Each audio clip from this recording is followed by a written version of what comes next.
Hello बच्चों, कैसे हो आप सब। आई होप आप सब अच्छे होंगे।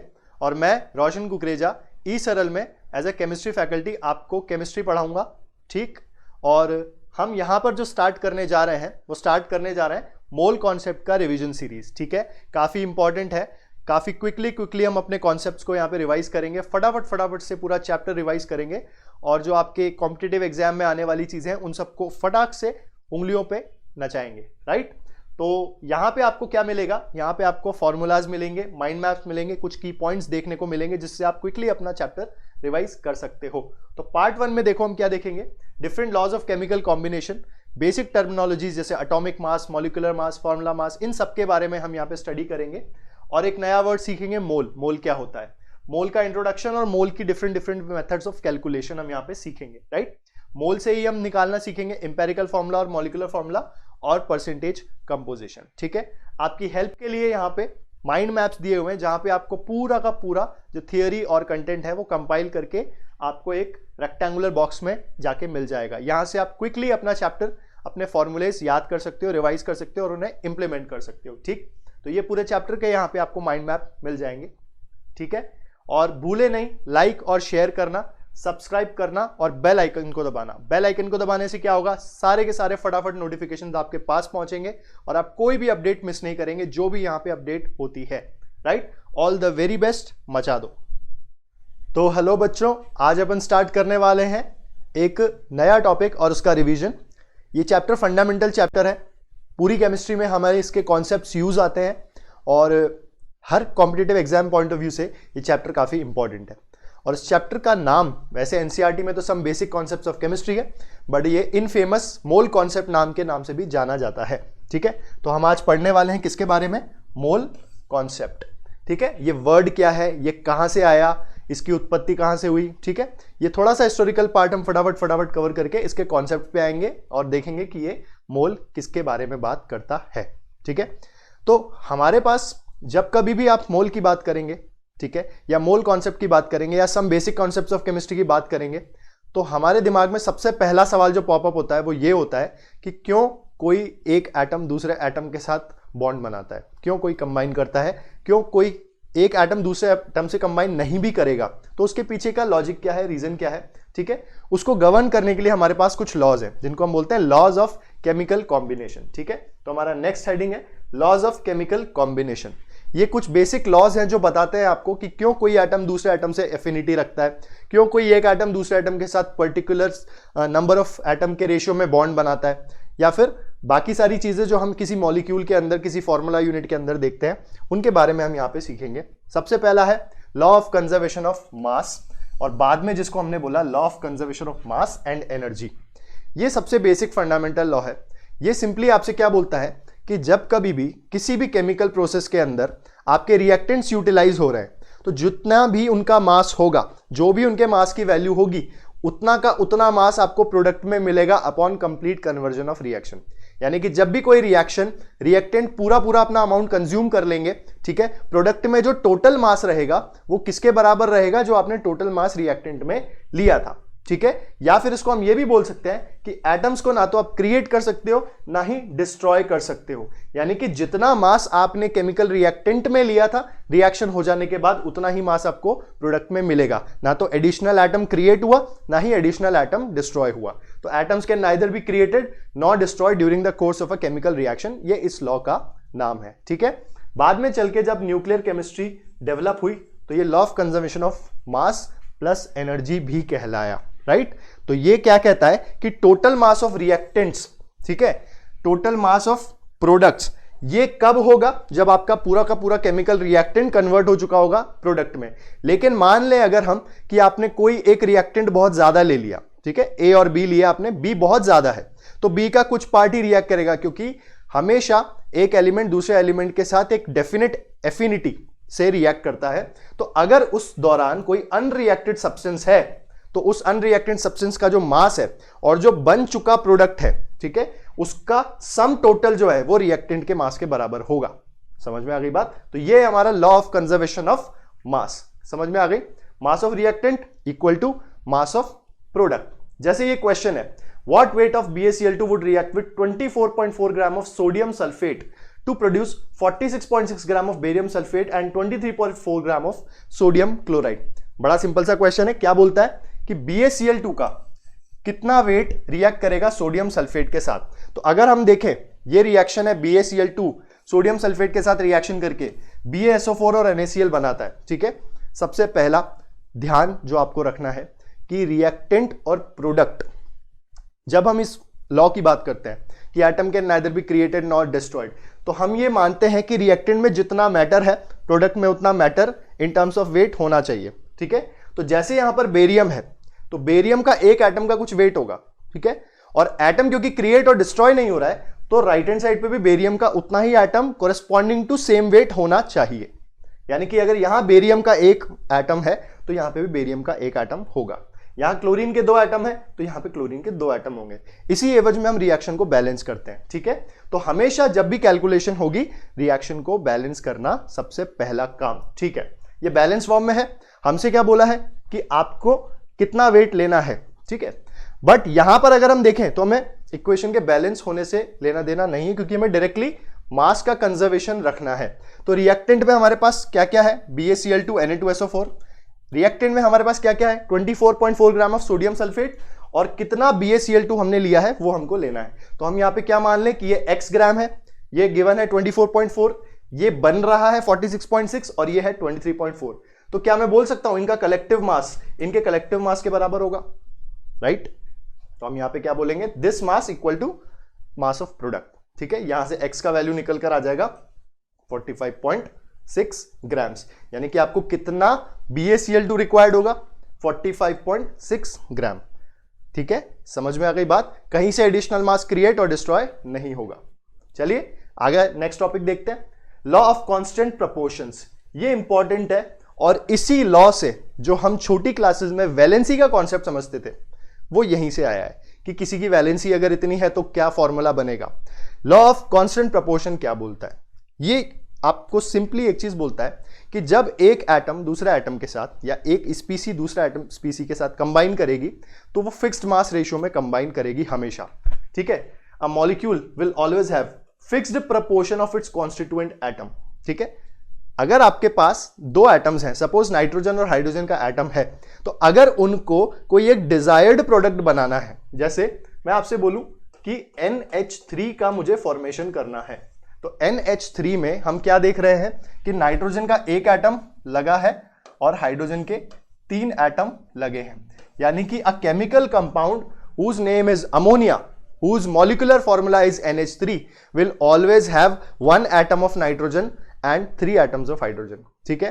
तो NH3 में एक एटम नाइट्रोजन 3 एटम हाइड्रोजन है, यानी कि जब ये कंबाइन करेंगे, ठीक है, तो कंबाइन कैसे करेंगे कि एक एटम नाइट्रोजन का 3 एटम हाइड्रोजन के साथ रिएक्ट करेगा। बट जब रिएक्शन की बात आती है तो इनकी नेचुरल स्टेट क्या है, N2, और इसकी नेचुरल स्टेट क्या है, H2। हमें एटम्स का रेशियो वही रखना है जो उनके मॉलिक्यूलर फॉर्मूला में है, दैट इज 1:3।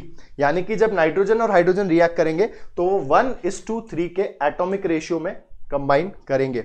अब यहां पे कोइंसिडेंस वाली बात है ना, कि नाइट्रोजन और हाइड्रोजन दोनों डायएटॉमिक मॉलिक्यूल है, यानी कि इसके एटम्स कितने आ रहे हैं 2 और इसके एटम्स कितने हैं 2 × 3 6, तो 2 × 3 6 हुआ, तो ये हो गया 1:3। तो 1:3 रेशियो में नाइट्रोजन और हाइड्रोजन के एटम्स हमेशा कंबाइन करेंगे, ठीक है। इसका एक और स्टेटमेंट है जो हम ये कहते हैं कि a molecule will always contain same number of atoms ratio what ever the source में बी। आपने उसको कहीं से भी ऑब्टेन किया हो, उसके मॉलिक्यूलर फॉर्मूला में नंबर ऑफ एटम्स के रेशियो हमेशा क्या रहेंगे, फिक्स रहेंगे, कांस्टेंट रहेंगे। इसलिए इसका नाम क्या है, कांस्टेंट प्रोपोर्शन। समझ में आ गई बात, समझ में आया। नेक्स्ट अपन देखते हैं law of multiple proportion. Law of multiple proportion में क्या होता है कि एक एलिमेंट दूसरे एलिमेंट से जरूरी थोड़ी एक ही कंपाउंड बनाए। जैसे अपन ने पिछले एग्जांपल में लिया नाइट्रोजन और हाइड्रोजन मिलकर अमोनिया बना रहे हैं, तो नाइट्रोजन और हाइड्रोजन मिलकर अमोनिया बनाए, ये तो एक कंपाउंड हुआ, अमोनिया की बात हुई। लेकिन अगर मैं इसी तरह दूसरा कोई कंपाउंड बनाना चाहूं, फॉर एग्जाम्पल अगर मैं हाइड्रोजन और ऑक्सीजन लेके वाटर बनाना चाहूं और हाइड्रोजन परऑक्साइड बनाना चाहूं, कार्बन और ऑक्सीजन को लेके कार्बन डाइऑक्साइड और कार्बन मोनोऑक्साइड बनाना चाहूं, तो क्या होता है। तो ये लॉ क्या कहता है कि जब कभी भी एक एटम दूसरे एटम के साथ मिलके एक कंपाउंड या दूसरा कंपाउंड बनाएंगे, तो इसमें एक एटम का जो फिक्स्ड मास होगा यहाँ पे एक एटम का जो फिक्स मास होगा, जैसे कार्बन कितना है यहाँ पे 12, और यहाँ पे भी कार्बन कितना है 12, ऑक्सीजन कितना है यहाँ पे 16, एक एटम है तो 16, दो एटम तो 32. तो when a fixed mass of one element which combines with the variable mass of other element, in the variable masses the ratio will be simple whole number ratio. कहने का मतलब जब आप एक से ज्यादा कंपाउंड्स बनाओ किसी भी दो एलिमेंट्स को लेके, ठीक है, तो आपके फिक्स मास वाला जो कंपाउंड है जो कंबाइन करेगा दूसरे एलिमेंट के साथ अलग अलग कंपाउंड बनाने में, तो उन अलग अलग कंपाउंड में जिनका वेरिएबल मास है ना, वो वेरिएबल मासेस का रेशियो एक सिंपल होल नंबर रेशियो हमेशा रहेगा. तो यहां से ऑक्सीजन और ऑक्सीजन का रेशियो अगर हम लें तो कितना आ रहा है 16:32, दैट इज 1:2. समझ में आ गई बात. तो यही है when two elements combine with each other to form more than one compound, in this case CO and CO2, ठीक, the weights of one element that combine with the fixed weight of other are in simple ratio. ठीक है, oxygen का wait carbon के fix mass के साथ जब combine कर रहा है अलग अलग कंपाउंड बनाकर, तो ऑक्सीजन के मास रेशियो क्या रहेंगे, सिंपल होल नंबर. ठीक है, which is 1:2 in CO and CO2 respectively. समझ में आ गई बात. ठीक, इसी तरह हम नाइट्रोजन के कुछ ऑक्साइड्स देखते हैं. ठीक है, नाइट्रोजन के जो ऑक्साइड्स हैं वो क्या क्या है, N2O, NO, N2O3, NO2, N2O5. तो इनमें जो नाइट्रोजन और ऑक्सीजन के मास रेशियो हैं, ठीक है, जैसे मान लो यहां पे 28:16 से, तो 14, अगर 28:16 से तो 14, 8 से, इसमें 14, 16 से, इसी तरह 16 3 48, तो ये हो गया 24, 14, 32, और ये 28, 90, 80, तो ये 14 किससे कंबाइन कर गया, 80 से. देखो यहां पे ऑक्सीजन जो वेरिएबल मासेस में है, जो नाइट्रोजन के फिक्स मास से कंबाइन कर रहा है, आपस में सिंपल होल नंबर रेशियो में है 8:16:32:24:32:80. तो ये रेशियो क्या हुआ, 1:2:3:4:5. ये सिंपल होल नंबर के रेशियो में हमेशा कॉम्बिनेशन में मिलेगा. ठीक है, तो ये हुआ हमारा लॉज ऑफ मल्टीपल प्रपोर्शन. अब ये जो तीन लॉज हैं, ये तीन लॉज हमको बताना क्या चाह रहे हैं कि ठीक है आपने सर लॉ बोला और लॉ के अकॉर्डिंग ये इस तरह कॉम्बाइन कर रहे हैं.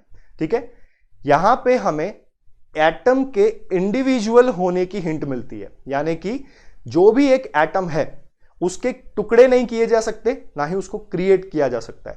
ठीक है, और यहीं से हमारा लॉ ऑफ कंजर्वेशन ऑफ मास भी जस्टिफाइड होता है कि एटम को आप ब्रेक नहीं कर सकते, एटम को आप कहीं से फॉर्म नहीं कर सकते किसी चीज को लेके, क्योंकि atom is the fundamental unit. और एटम के अंदर क्या क्या है वो आप एटॉमिक स्ट्रक्चर में देखोगे. यहां पे हमको क्या समझ में आया कि एटम्स आपस में कुछ डेफिनेट रूल्स फॉलो करते हैं जब भी एक दूसरे से रिएक्ट करना चाहते हैं, और वो हमेशा कहीं ना कहीं एक इंटीग्रल फॉर्म में एग्जिस्ट करके कंबाइन करते हैं. ठीक, उसी के चलते हुए हमने एक और यहां पर लॉ देखा है. ये लॉ एटम्स को ना लेके ये वॉल्यूम की बात करता है, ये गैसियस सब्सटेंस की बात करता है. तो गेल-लुसिक्स लॉ ऑफ गैसियस वॉल्यूम क्या बोलता है कि जिस किसी भी रिएक्शन में रिएक्टेंट और प्रोडक्ट गैसेस हैं, उनमें जो रेशियो है रिएक्टेंट्स का, कौन सा रेशियो, जो भी नंबर ऑफ पार्टिकल्स हमको दिए हुए, जैसे N2 3H2 gives 2NH3, इसमें क्या था, एक नाइट्रोजन का मॉलिक्यूल 3 हाइड्रोजन के मॉलिक्यूल के साथ कंबाइन कर रहा है. तो यहां पे नंबर्स को हम डायरेक्टली रिलेट कर देते हैं वॉल्यूम से. The reactants in the products are in the simple ratio of their volumes. कहने का मतलब है कि जो भी कोई केमिकल रिएक्शन है उसमें जो नंबर ऑफ एंटिटीज हैं, ठीक है, वो वॉल्यूम के रेशियो के बराबर भी होती हैं. बेसिकली आपका जो हाइड्रोजन और क्लोरीन और HCl यहां पर फॉर्म हो रहा है, तो देखो हाइड्रोजन क्लोरीन का एक एक पार्टिकल, यानी कि हाइड्रोजन का एक मॉलिक्यूल क्लोरीन के एक मॉलिक्यूल के साथ रिएक्ट करके 2 मॉलिक्यूल HCl बना रहा है. तो यहां पे हमारे पास क्या हुआ, 1 1 2. ये एक सिंपल होल नंबर रेशियो है. तो ये जो होल नंबर रेशियो है ये गैसियस वॉल्यूम के लिए भी एप्लीकेबल है. यानी कि मैं यहां पे क्या बोलूंगा कि 1 ml H2 1 ml Cl2 के साथ 2 ml आपका HCl बनाएगा. तो ये सिंपली हमारा लॉ ऑफ गैसियस वॉल्यूम हो गया. ठीक, नेक्स्ट है हमारे पास एवोगाड्रो हाइपोथेसिस. एवोगाड्रो नाम के एक साइंटिस्ट थे. ठीक है, उन्होंने क्या कहा था कि under similar condition of temperature and pressure equal volume of all gases. यहां पे पॉइंट आउट करने वाली बात क्या है, ऑल गैसेस. जितनी भी गैसेस हैं, जो भी गैसेस हैं दुनिया में, ठीक है, उन गैसेस का अगर आप टेम्परेचर और प्रेशर कांस्टेंट रखते हो तो under similar number of volume you will have similar number of molecules. समझ में आ रही बात? इसको समझना थोड़ा सा जटिल है, इसीलिए इसको हम जो हमारी यूनिवर्सल गैस इक्वेशन है, आइडियल गैस इक्वेशन है, PV इक्वल टू nRT, इससे समझते हैं। देखो आपने कहा है कि अगर आपके टेम्परेचर और प्रेशर फिक्स हैं तो हमने P और T को तो क्या रख दिया? कांस्टेंट। R वैसे ही यूनिवर्सल गैस कांस्टेंट है, तो यहां पे V जो है वो किसके प्रोपोर्शनल हो रहा है? N के। कहने का मतलब यह है कि आपके अगर वॉल्यूम सेम है, कब? जब आपका T और P सेम है, तो आपके नंबर ऑफ मॉलिक्यूल्स भी सेम होंगे। ये वर्ड मोल है, मोल हम आगे देखेंगे क्या होता है। मोल और मॉलिक्यूल्स का भी हमें ध्यान रखना है कि सिमिलर रेशियो होता है। तो यहां पे जो वॉल्यूम का आपने कैलकुलेशन किया, तो वॉल्यूम का कैलकुलेशन जिस भी नंबर्स में होगा, जैसे मैं बोलूं gas number A, gas number B और गैस नंबर C, इसका वॉल्यूम अगर V है, इसका वॉल्यूम 2V है, तो इसका वॉल्यूम 3V है, तो इनके नंबर ऑफ पार्टिकल्स का भी क्या होगा? N, 2N, 3N। ये अवोगाद्रो लॉ कहता है। अवोगाद्रो क्या कहता है कि अगर आपने किसी gaseous substances, more than one gaseous substances लिए हैं और उसको सिमिलर कंडीशन, जैसे मैं यहां खड़ा हूं तो मेरा टेम्परेचर और प्रेशर सराउंडिंग का क्या है? कांस्टेंट है, तो यहां पे अगर मैं कंटेनर्स रख दूं 3 गैसेस के, ठीक है, और तीनों का वॉल्यूम अगर सेम है तो तीनों के नंबर ऑफ पार्टिकल्स जो उसके अंदर हैं, अगर एटम तो एटॉमिक गैस, मॉलिक्यूल तो मॉलिक्यूलर गैस, ठीक है, तो यहां पर जो नंबर ऑफ पार्टिकल्स होंगे जिस भी काइंड के होंगे सेम वॉल्यूम में सेम रहेंगे। तो under similar condition of T and P equal volume of all gases, यानी सबका वॉल्यूम अगर मैं सेम ले लूं तो सबके नंबर ऑफ मॉलिक्यूल क्या रहेंगे? सेम। यहां पे मॉलिक्यूल को हाईलाइट क्यों किया हुआ है? इसलिए किया हुआ है क्योंकि पहले एक बर्जीलियस नाम का साइंटिस्ट होता था, उसने मॉलिक्यूल की जगह एटम बोला, ठीक, बट बाद में देखा गया कि एटम्स तो कंबाइन करते हैं, कंबाइन करके मॉलिक्यूल भी बनाती है गैसेस, ठीक है, तो वहां पे आप उस काइंड की बात करोगे, ना कि एटम की, कि अगर वो एटॉमिक गैस है और अगर कोई दूसरी मॉलिक्यूलर गैस है तो उनके एटम्स इक्वल नहीं होंगे सेम टीपी पे, सेम वॉल्यूम पर, उनके मॉलिक्यूल्स सेम होंगे। या फिर इसको भी हम कलेक्टिवली मोल बोल देंगे, क्योंकि अगर कोई एटॉमिक गैस है तो उसमें मॉलिक्यूल बोलना भी गलत है, राइट। तो देखो हाइड्रोजन और क्लोरीन मिलके क्या बना रहे हैं? हाइड्रोजन क्लोराइड बना रहे हैं। तो यहां पे हम क्या बोलेंगे? एक पार्टिकल हाइड्रोजन गैस का, दूसरा पार्टिकल जो है क्लोरीन, उसका भी एक एंटिटी मिलकर आपके क्या बनाएंगे? हाइड्रोजन क्लोराइड बनाएंगे, 2 पार्टिकल, ठीक है। वन वॉल्यूम मिलके 2 वॉल्यूम, यहां पे स्टेटमेंट लिखा है इसीलिए स्टोइशियोमेट्रिक कोएफिशिएंट मेंशन नहीं है। तो 1 वॉल्यूम 2 वॉल्यूम, तो जो रेशियो इनके वॉल्यूम का है, हमने क्या पढ़ा था गेलुसिक्स लॉ में कि ये रिएक्टेंट जो है प्रोडक्ट जब बनाते हैं तो ये गैसियस वॉल्यूम के रेशियो में भी कंबाइन करते हैं। तो 1 वॉल्यूम 2 वॉल्यूम बोल सकते हैं हम यहां से। तो 1 वॉल्यूम में सपोज n मॉलिक्यूल्स हैं, तो इधर भी 1 वॉल्यूम में n मॉलिक्यूल्स ही होंगे, और इधर 2 वॉल्यूम में 2n मॉलिक्यूल्स हो जाएंगे। यानी कि यहां पे जो रेशियो वॉल्यूम का है 1 1 2, वही रेशियो यहां पे नंबर ऑफ मॉलिक्यूल्स का है n n 2n। ये बात समझ में आ गई आपको? यही चीज यहां पे बोल रहा है। तो n मॉलिक्यूल्स 2n मॉलिक्यूल्स है, तो सिंपलेस्ट रेशियो क्या हो जाएगा? 1 1 2, ठीक है। अब H2 जो है हमारे पास, ये डायटॉमिक मॉलिक्यूल है, यानी कि अगर मैं इसका आधा मॉलिक्यूल ले लूं तो एक एटम एग्जिस्ट जरूर कर सकता है। इसी तरह क्लोरीन ले लूं मैं, तो क्लोरीन भी क्या है? डायटॉमिक मॉलिक्यूल, तो हाफ मॉलिक्यूल इसका एग्जिस्ट कर सकता है क्योंकि वहां पर एक एटम क्लोरीन का मिल जाएगा आपको, राइट। और अब देखो यहां पे हाइड्रोजन क्लोराइड है, हाइड्रोजन क्लोराइड का क्या है यहां पर? एक मॉलिक्यूल, तो इसके एक मॉलिक्यूल में आपके पास एक एटम हाइड्रोजन का और एक एटम क्लोरीन का मिलेगा। यानी मैं बोल सकता हूं 1 atom H and 1 atom Cl। तो देखो यहां पर वही चीज आ गई कि दोनों तरफ नंबर ऑफ एटम्स सेम है। इधर 2 एटम्स हैं तो इधर भी 2 एटम्स हैं, उधर एक हाइड्रोजन का एटम है तो इधर भी एक हाइड्रोजन का एटम, एक क्लोरीन का एटम तो एक क्लोरीन का एटम। तो ये सारे के सारे लॉज क्या गवर्न करते हैं कि एटम्स की एग्जिस्टेंस पॉसिबल है और एटम की एग्जिस्टेंस एज एन इंडिविजुअल रहती है। और एटम का मीनिंग ही ये है कि एटम कभी भी ऐसी स्पीसी को कहेंगे जिसको आगे आप डिवाइड ना कर सको, राइट। तो ये हमारे कुछ लॉस थे, ठीक। अब हम एक क्वेश्चन देखते हैं। 3 1 litre flask are separately filled with the gaseous nitrogen, neon and ozone at the same temperature and pressure. ये अवोगाद्रो वाली कंडीशन आ गई कि आपने कहा कि आपका T और P क्या है? सेम है, राइट। टी और पी सेम है तो हमको रेशियो निकालना है total number of atoms present का। अब यहां पे हमने लॉ में तो मॉलिक्यूल पढ़ा है, लेकिन यहां पे अपन से टेम्परेचर आपसे नंबर ऑफ एटम्स पूछ रहा है वो। According to Avogadro hypothesis same definition हमने लिख दी यहां पे। तो 1 लीटर अगर तीनों का लिया है तो तीनों के नंबर ऑफ पार्टिकल्स जो हैं, जो मोल हैं, वो क्या रहेंगे, सेम रहेंगे।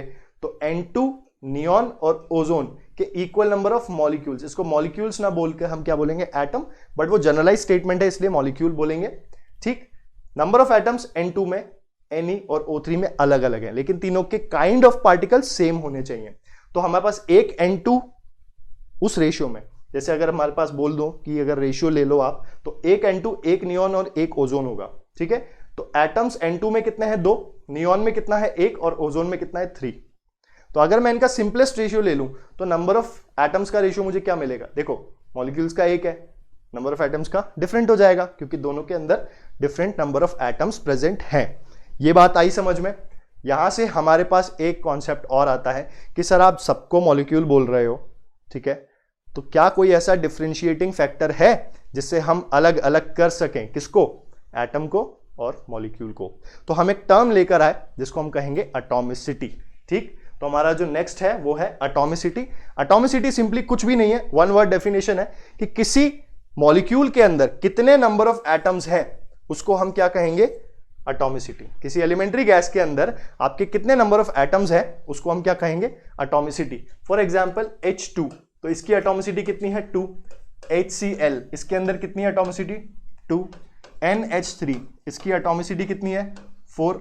ओजोन, इसकी एटॉमिसिटी कितनी है, 3, एटसेट्रा एटसेट्रा। तो एक मॉलिक्यूल के अंदर कितने एटम्स हैं उसको अपन क्या कहेंगे, एटॉमिसिटी। समझ में आ गई बात। नेक्स्ट देखते हैं अपन। अब यहां पर हमको क्या देखना है, यहां पे हेडिंग है एटॉमिक मास यूनिट। अब हम एटम्स के लॉज तो गवर्न कर चुके, अब हमारे पास जो सवाल है वो सवाल ये है कि आप किसी एटम का वे जानना चाहते हो, आप जानना चाहते हो कि वो कितना हैवी है, तो आप उसके लिए उस एटम को एक अलग यूनिट में डिफाइन करोगे। क्योंकि मैं अगर बोलूं कि मेरी दुनिया मैक्रोस्कोपिक है तो एटम्स की दुनिया मैक्रोस्कोपिक थोड़े ना है। एटम्स के लिए तो हम एक ऑल टुगेदर डिफरेंट फिजिक्स लेकर आते हैं जिसको क्वांटम मैकेनिक्स बोलते हैं। तो यहां पे एटम्स को वे करना कोई बाएं हाथ का खेल नहीं है, इसलिए एटम्स को वे करने के लिए, उनका वजन जानने के लिए हमने एक डिफरेंट यूनिट निकाली। ठीक है, जो हम यूनिट यूज करते हैं किलोग्राम्स, ग्राम्स, क्विंटल्स, टन्स, इसमें हम एटम को वे नहीं कर सकते। ठीक है, और किसी भी चीज को वे करने के लिए अगर मैं आपसे ये बोलूं कि आप अगर किसी चीज को वे करो तो आप कैसे वे करोगे, आप वेइंग स्केल पे खड़े रहेंगे। ठीक है, हम वेइंग स्केल पे खड़े हो जाएंगे।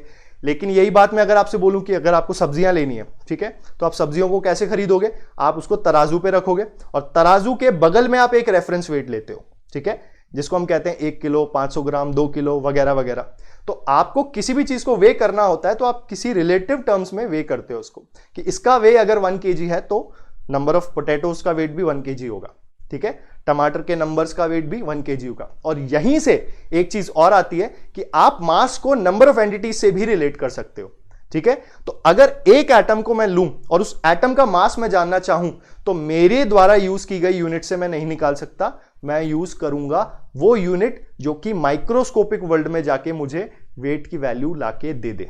राइट, तो उसके लिए हम एक रेफरेंस यूनिट चुनते हैं और उस रेफरेंस यूनिट का नाम है एटॉमिक मास यूनिट, यानी कि ये यूनिट हमको एटम के मास के बारे में बताएगी। तो एटॉमिक मास यूनिट, या फिर मैं बोलूं एटॉमिक मास जो है, एटॉमिक मास को मेजर करने के लिए हमको यूनिट जो चाहिए वो AMU है। और AMU होता क्या है, तो ये जो रेफरेंसेस चूज करने की जब बात आई थी तो मैं आपको शॉर्ट में बता देता हूं। सबसे पहले हाइड्रोजन आया था, कॉम्प्लिकेशंस, फिर ऑक्सीजन आया, कॉम्प्लिकेशंस, फिर बाद में आया कार्बन। तो कार्बन का एक आइसोटोप होता है जिसको हम बोलते हैं C12। ठीक है, कार्बन का C13 भी होता है, C14 भी होता है। तो साइंटिस्ट लोगों ने क्या किया, C12 का सैंपल लिया, C12 का सैंपल लिया। अब मैं आगे की बात थोड़ी पहले करना चाहता हूं आपसे। C12 का मतलब जो हम छोटी क्लासेस में पढ़ते आए, इसका मतलब क्या है कि कार्बन का ऐसा एटम जिसके अंदर क्या है, 12 न्यूक्लियॉन्स है। क्या है, 12 न्यूक्लियॉन्स, यानी कि सम ऑफ प्रोटॉन्स एंड न्यूट्रॉन्स। ठीक, तो 12 न्यूक्लियॉन्स हैं जिस कार्बन के एटम के अंदर, जो हमने बाद में पता चला, लेकिन उस साइंटिस्ट के दिमाग में सोचो ये चीज आ गई थी। ठीक, तो कार्बन 12 जो है, अगर मैं उसका 1/12 पार्ट ले लूं तो क्या मुझे यहां पे 1 न्यूक्लियॉन मिल जाएगा? पहली चीज, अगर मैं कार्बन 12 जिसके अंदर 12 न्यूक्लियॉन्स हैं उसका 1/12 पार्ट ले लूं तो मुझे 1 न्यूक्लियॉन मिलेगा। अब अगर आप ये देखो कि जितने भी एटम्स पीरियोडिक टेबल में हैं उन पीरियोडिक टेबल के अंदर सभी का एक मास नंबर है और वो मास नंबर उसके नंबर ऑफ न्यूक्लियॉन्स बोले तो प्रोटॉन और न्यूट्रॉन का सम, तो नंबर ऑफ न्यूक्लियॉन्स के बराबर है। तो अगर मैं किसी को ये बोलूं कि आप जो भी हैं आपके बारे में मुझे पता नहीं है, ठीक है, अगर मैं आपको 1 से मल्टीप्लाई कर दूं तो जो रिजल्ट आएगा वो आपकी एग्जैक्ट वैल्यू होगी। यहां पे आप हुआ एटम, रिलेटिव हुआ आपका कार्बन 12 का 1/12 पार्ट और जो रिजल्ट हुआ वो हुआ आपका वेट। बेसिकली हम यहां पर क्या कर रहे हैं, हम कार्बन 12 के 1/12 पार्ट को एज अ रेफरेंस यूनिट मान रहे हैं, क्योंकि कार्बन 12 का 1/12 पार्ट जो है वो क्या है, आपका 1 न्यूक्लियॉन है। तो अगर मैं बोलूं हाइड्रोजन, तो हाइड्रोजन के अंदर नंबर ऑफ न्यूक्लियॉन्स कितने हैं? अगर मैं हाइड्रोजन एटम लूं तो हाइड्रोजन एटम के अंदर नंबर ऑफ न्यूक्लियॉन्स कितने हैं? एक प्रोटॉन, ठीक है, तो उसका एक न्यूक्लियॉन का मास हुआ। हीलियम के अंदर क्या है, 2 प्रोटॉन्स और 2 न्यूट्रॉन्स, यानी कि नंबर ऑफ न्यूक्लियॉन्स 4 है। तो अगर मुझे उस नंबर को रिलेट करना हो मास से, तो मैंने क्या कहा, जो भी कार्बन 12 आइसोटोप का मास होगा अगर मैं उसको 1/12 ले लूं तो मुझे क्या मिलेगा, 1 न्यूक्लियॉन, और इस 1 न्यूक्लियॉन को मैं क्या बोलूंगा, 1 एटॉमिक मास यूनिट। समझ में आया? तो ये रेफरेंस हम यूज करेंगे, हमारे तराजू के दूसरी तरफ AMU रहेगा और जिसका वे मुझे मेजर करना है वो एटम रहेगा, राइट? तो एटॉमिक मास यूनिट क्या है, 1/12 mass of an atom of carbon 12 is known as 1 AMU। तो यहां पे हमने रेफरेंस क्या लेना है, 1/12 part of carbon 12 isotope, right? अब यहां से मैं क्या करूं कि एक कार्बन 12 एटम का मास निकाल लूं। एक कार्बन 12 एटम का मास कितना है, ये आपके सामने। कहां से आया, मास स्पेक्ट्रोमीटर या जो भी टेक्नोलॉजी हो, हमें इसके एक एटम का मास पता लगा। अब मुझे क्या बोला गया है कि जब आप इसका 1/12 पार्ट लोगे तो आपको क्या मिलेगा, 1 न्यूक्लियॉन। तो 1/12 part mass of 1 carbon atom is equal to, आपने क्या कह दिया, 1 न्यूक्लियॉन का मास, और उसको अपन ने क्या डिराइव किया था, 1 AMU। तो यहां पर जब आप सॉल्व करोगे तो आपके पास जो वैल्यू आएगी कितनी आएगी, इतनी वैल्यू आएगी। समझ में आ गई बात? तो मैं यहां से क्या बोल सकता हूं कि 1 AMU is equal to 1.660 into 10 की पावर -24 ग्राम्स। अब अगर मैं इसको थोड़ा रीअरेंज करूं तो हमें एक एंटिटी मिलती है कि जब ये न्यूमरेटर में 10 की पावर -24 है तो इसको डिनोमिनेटर में जब ले लिया तो ये नंबर आएगा। ये नंबर बड़ा काम का नंबर है, ठीक है, इस नंबर को हमें ध्यान देना है। 1/6.022 इंटू 10 की पावर 23 ऑफ ग्राम्स लिख दिया, इसको डिनोमिनेटर में ले लिया, और इस नंबर को हमने क्या बोला, हमने इसको बोला Na। ये बाद में जाके कहलाएगा अवोगाद्रो कांस्टेंट, यानी कि हम यहां पे क्या बोल सकते हैं, 1/Na gram equal to 1/6.022 into 10 की पावर 23 ग्राम्स।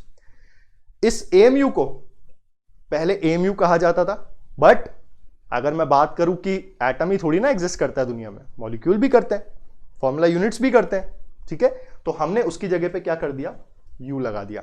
तो आप AMU बोलो तो भी गलत नहीं है, U बोलो तो भी गलत नहीं है, दोनों बोल सकते हो, राइट? अब देखो यहां पे 1 AMU जो था, ठीक है, अभी हमने लिखा था 1 AMU,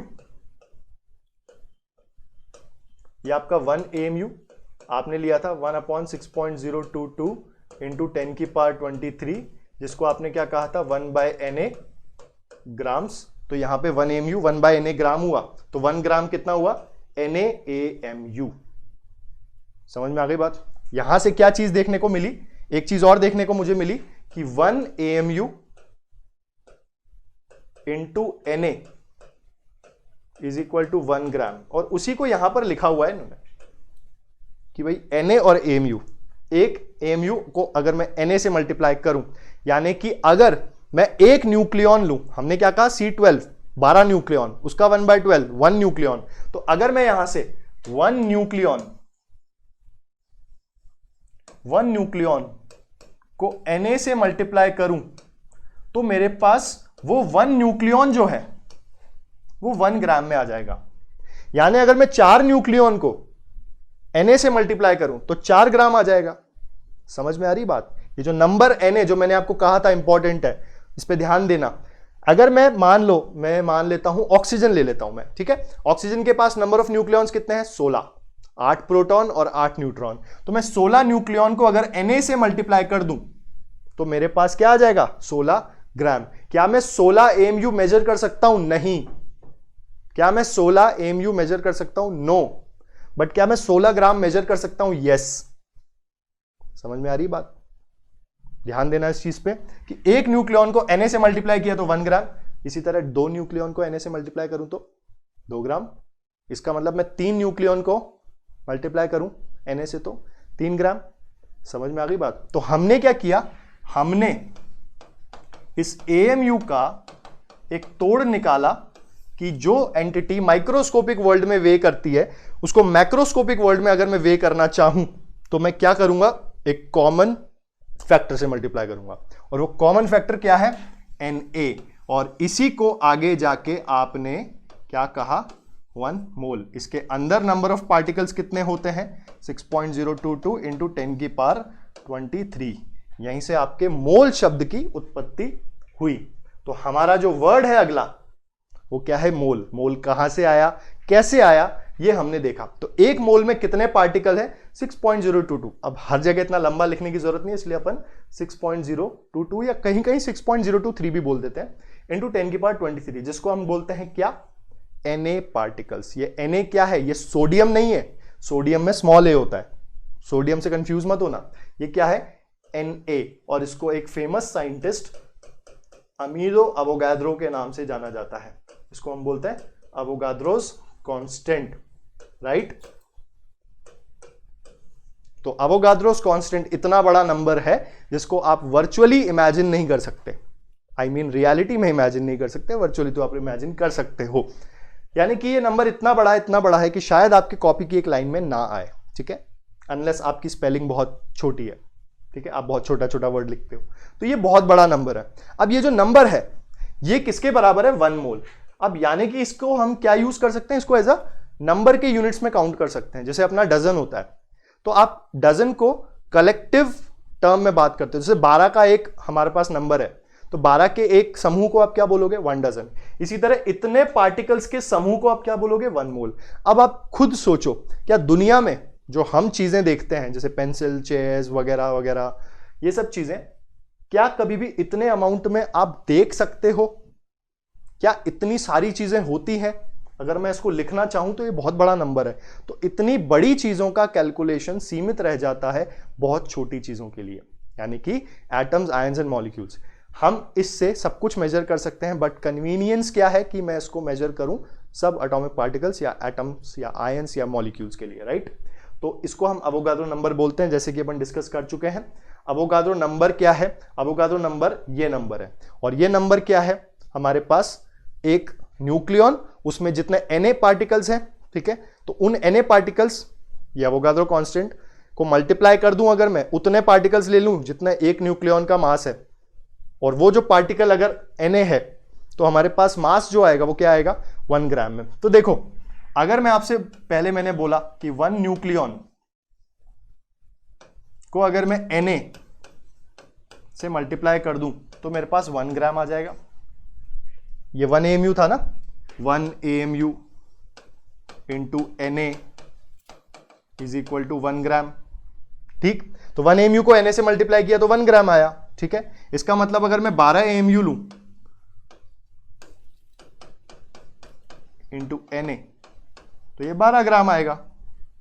समझ में आ गई बात? तो 12 AMU को Na से मल्टीप्लाई किया तो क्या आया? 12 ग्राम। और 12 AMU बोले तो 12 न्यूट्रॉन्स प्लस प्रोटॉन, जिसको अपन न्यूक्लियॉन बोलते हैं। तो 12 न्यूट्रॉन्स प्लस प्रोटॉन दोनों का सम 12 है ना। उसके अगर मैं कितने एंटिटीज ले लूं, Na एंटिटीज ले लूं, तो मेरे को जो मास मिलेगा 12 ग्राम। यानी कि मैं बोल सकता हूं 12 ग्राम। और 12 न्यूट्रॉन्स प्लस प्रोटॉन किसके अंदर रहते हैं? C12 के अंदर। तो अगर मैं C12 का 12 ग्राम ले लूं, अगर मैं C12 का 12 ग्राम ले लेता हूं तो मेरे को कितने पार्टिकल्स मिलेंगे? Na। हाइड्रोजन का 1 ग्राम ले लेता हूं तो कितने मिलेंगे? Na। हीलियम का 4 ग्राम ले लेता हूं तो कितने मिलेंगे? Na। ठीक। तो यहां से हमारे पास क्या निकल कर आया? बड़ा यूनिट और छोटे यूनिट के बीच का कंबाइनिंग फैक्टर, जिसको अपन क्या बोलेंगे, अवोगाद्रोस नंबर। समझ में आया? बड़ा कन्वीनियंट तरीका है, सभी के बारे में एक चीज बताता है। ठीक, यहां पे एक टर्म लिख रहा है ग्राम एटॉमिक मास। तो ग्राम एटॉमिक मास, और इससे पहले हमारा एटॉमिक मास यूनिट था, उसके बीच में एक छोटा सा पार्ट है atomic mass. Atomic mass actually में वो एटॉमिक मास यूनिट ही था। एटॉमिक मास क्या होता है? एक एटम का मास। ठीक है, किसमें? AMU में। तो अगर हाइड्रोजन की बात की जाए तो 1 AMU होता है। ठीक है, हीलियम 4 AMU, या फिर आप U भी बोल सकते हो। ठीक है, कार्बन आपका 12 AMU, सोडियम आपका 23 AMU एंड सो ऑन। तो ये क्या है? आपके एटॉमिक मास है। एक एटम का मास क्या कहलाएगा? Atomic mass. लेकिन ग्राम एटॉमिक मास की जब अपन बात करते हैं तो यहां पे वर्ड आता है ग्राम। और ग्राम क्या है? ग्राम तो वो यूनिट है जो हम यूज करते हैं। तो हम किस में यूज करते हैं? ग्राम्स में। माइक्रोस्कोपिक वर्ल्ड क्या यूज करता है? AMU या फिर U। तो हमने इसको रिलेट कर दिया। तो हम जब मेजर करेंगे तो हम एटॉमिक मास नहीं, हम ग्राम एटॉमिक मास मेजर करेंगे। हमारे लिए सहूलियत किसमें है? ग्राम एटॉमिक मास में। तो सहूलियत हम देखेंगे तो हम ग्राम एटॉमिक मास किसको बोल रहे हैं? कि आपके पास Na पार्टिकल्स का जो भी मास होगा उसको अपन क्या बोलेंगे? Gram atomic mass. और Na पार्टिकल को हमने क्या बोला था? 1 मोल। तो 1 मोल एटम्स जो है उसको अगर अपन ग्राम में एक्सप्रेस करें तो उसको क्या कहलाएंगे हम? Gram atomic mass. यानी ग्राम एटॉमिक मास क्या क्या है? 1 ग्राम एटम, ये नया वर्ड है। ग्राम एटम का मतलब क्या होता है? ग्राम एटम का मतलब भी मोल ही होता है, राइट? मास ऑफ 1 मोल, क्योंकि 1 मोल और 1 ग्राम एटम एक ही बात है। ठीक है, 1 मोल Na एक ही बात है। ठीक है, Na और 6.022 इंटू 10⁻23 एक ही बात है। तो किसी भी एटम का इतने पार्टिकल का मास ग्राम्स में ग्राम एटॉमिक मास कहलाएगा, राइट? क्या कहलाएगा? Gram atomic mass. अब इसी को अगर अपन क्लियर करना चाहें, ठीक है, कि एटॉमिक मास और ग्राम एटॉमिक मास क्या बला है, तो हमको यहां पे एक टेबल देखनी है। जैसे हमने 3 एग्जांपल लिए, कार्बन, हाइड्रोजन और नाइट्रोजन। ठीक है, तो एटॉमिक मास कार्बन का 12 AMU, नाइट्रोजन का 14 AMU और हाइड्रोजन का 1 AMU। यानी इसके अंदर 12 न्यूक्लियॉन्स हैं, इसके अंदर 14 न्यूक्लियॉन्स हैं और हाइड्रोजन के अंदर 1 न्यूक्लियॉन है, राइट? रिलेटिव हम ले रहे हैं विद रिस्पेक्ट टू आपका C12 का 1/12 पार्ट। तो कार्बन का जैसे 12 AMU है, ठीक है, रिलेटिव टू C12 का, आपके C12 का 1/12 पार्ट, इसको अपन बोलेंगे रिलेटिव। तो ये AMU से AMU गया, इसकी वैल्यू 1 हो जाएगी, राइट? तो आपके पास क्या आया? 12। तो इसको अपन रिलेटिव एटॉमिक मास बोलेंगे। तो वही यूनिट रहेगी, सॉरी आपका वही मैग्नीट्यूड रहेगा, यूनिट चेंज हो जाएगी। ठीक है, इनफैक्ट ये क्या रहेगा? यूनिटलेस रहेगा। अब आ जाओ ग्राम एटॉमिक मास पे, जो अभी हमने डिराइव किया। हमने क्या कहा कि आपके 12 AMU को अगर मैं Na से मल्टीप्लाई करूं तो मुझे 12 ग्राम मिलेगा, क्योंकि 1 AMU इंटू Na इज 1 ग्राम। तो यहां पे 12 AMU 12 ग्राम में कब हुआ? जब अपन ने किससे मल्टीप्लाई किया? Na। यानी कि Na नंबर ऑफ पार्टिकल्स का जो मास कहलाया वो क्या कहलाया? Gram atomic mass. तो उस लिहाज से ये 12 ग्राम, ये 14 ग्राम और ये 1 ग्राम, ये रिलेशन आ गया एटॉमिक वर्ल्ड और मैक्रोस्कोपिक वर्ल्ड के बीच। समझ में आ गई बात? ये हमारी कन्वीनियंट यूनिट है, हम इसमें मेजर करेंगे, तो इसलिए हमने डिराइव किया है क्या? Gram atomic mass. ठीक, नेक्स्ट इस क्वेश्चन में हमको देखना है which of the following contains largest number of atoms. Largest number of atoms. अब हमें पता है कि हर एलिमेंट के ग्राम एटॉमिक मास में Na पार्टिकल्स होते हैं। ठीक है, तो हम यहां पर क्या देखेंगे? जैसे हीलियम है, हीलियम का एटॉमिक मास क्या है? 4 AMU या 4U। ठीक है, ऑक्सीजन, ऑक्सीजन का कितना होता है? 16U। आयन का 56U और क्रोमियम का 52U। तो देखो सिंपल सा क्वेश्चन है, इसके 4 AMU 4 ग्राम कितने पार्टिकल्स के लिए? Na पार्टिकल्स के लिए। तो ये तो Na पार्टिकल्स का मास है, यानी कि इसके 1 मोल का मास है। ठीक है, 1 मोल में कितने एटम्स? Na।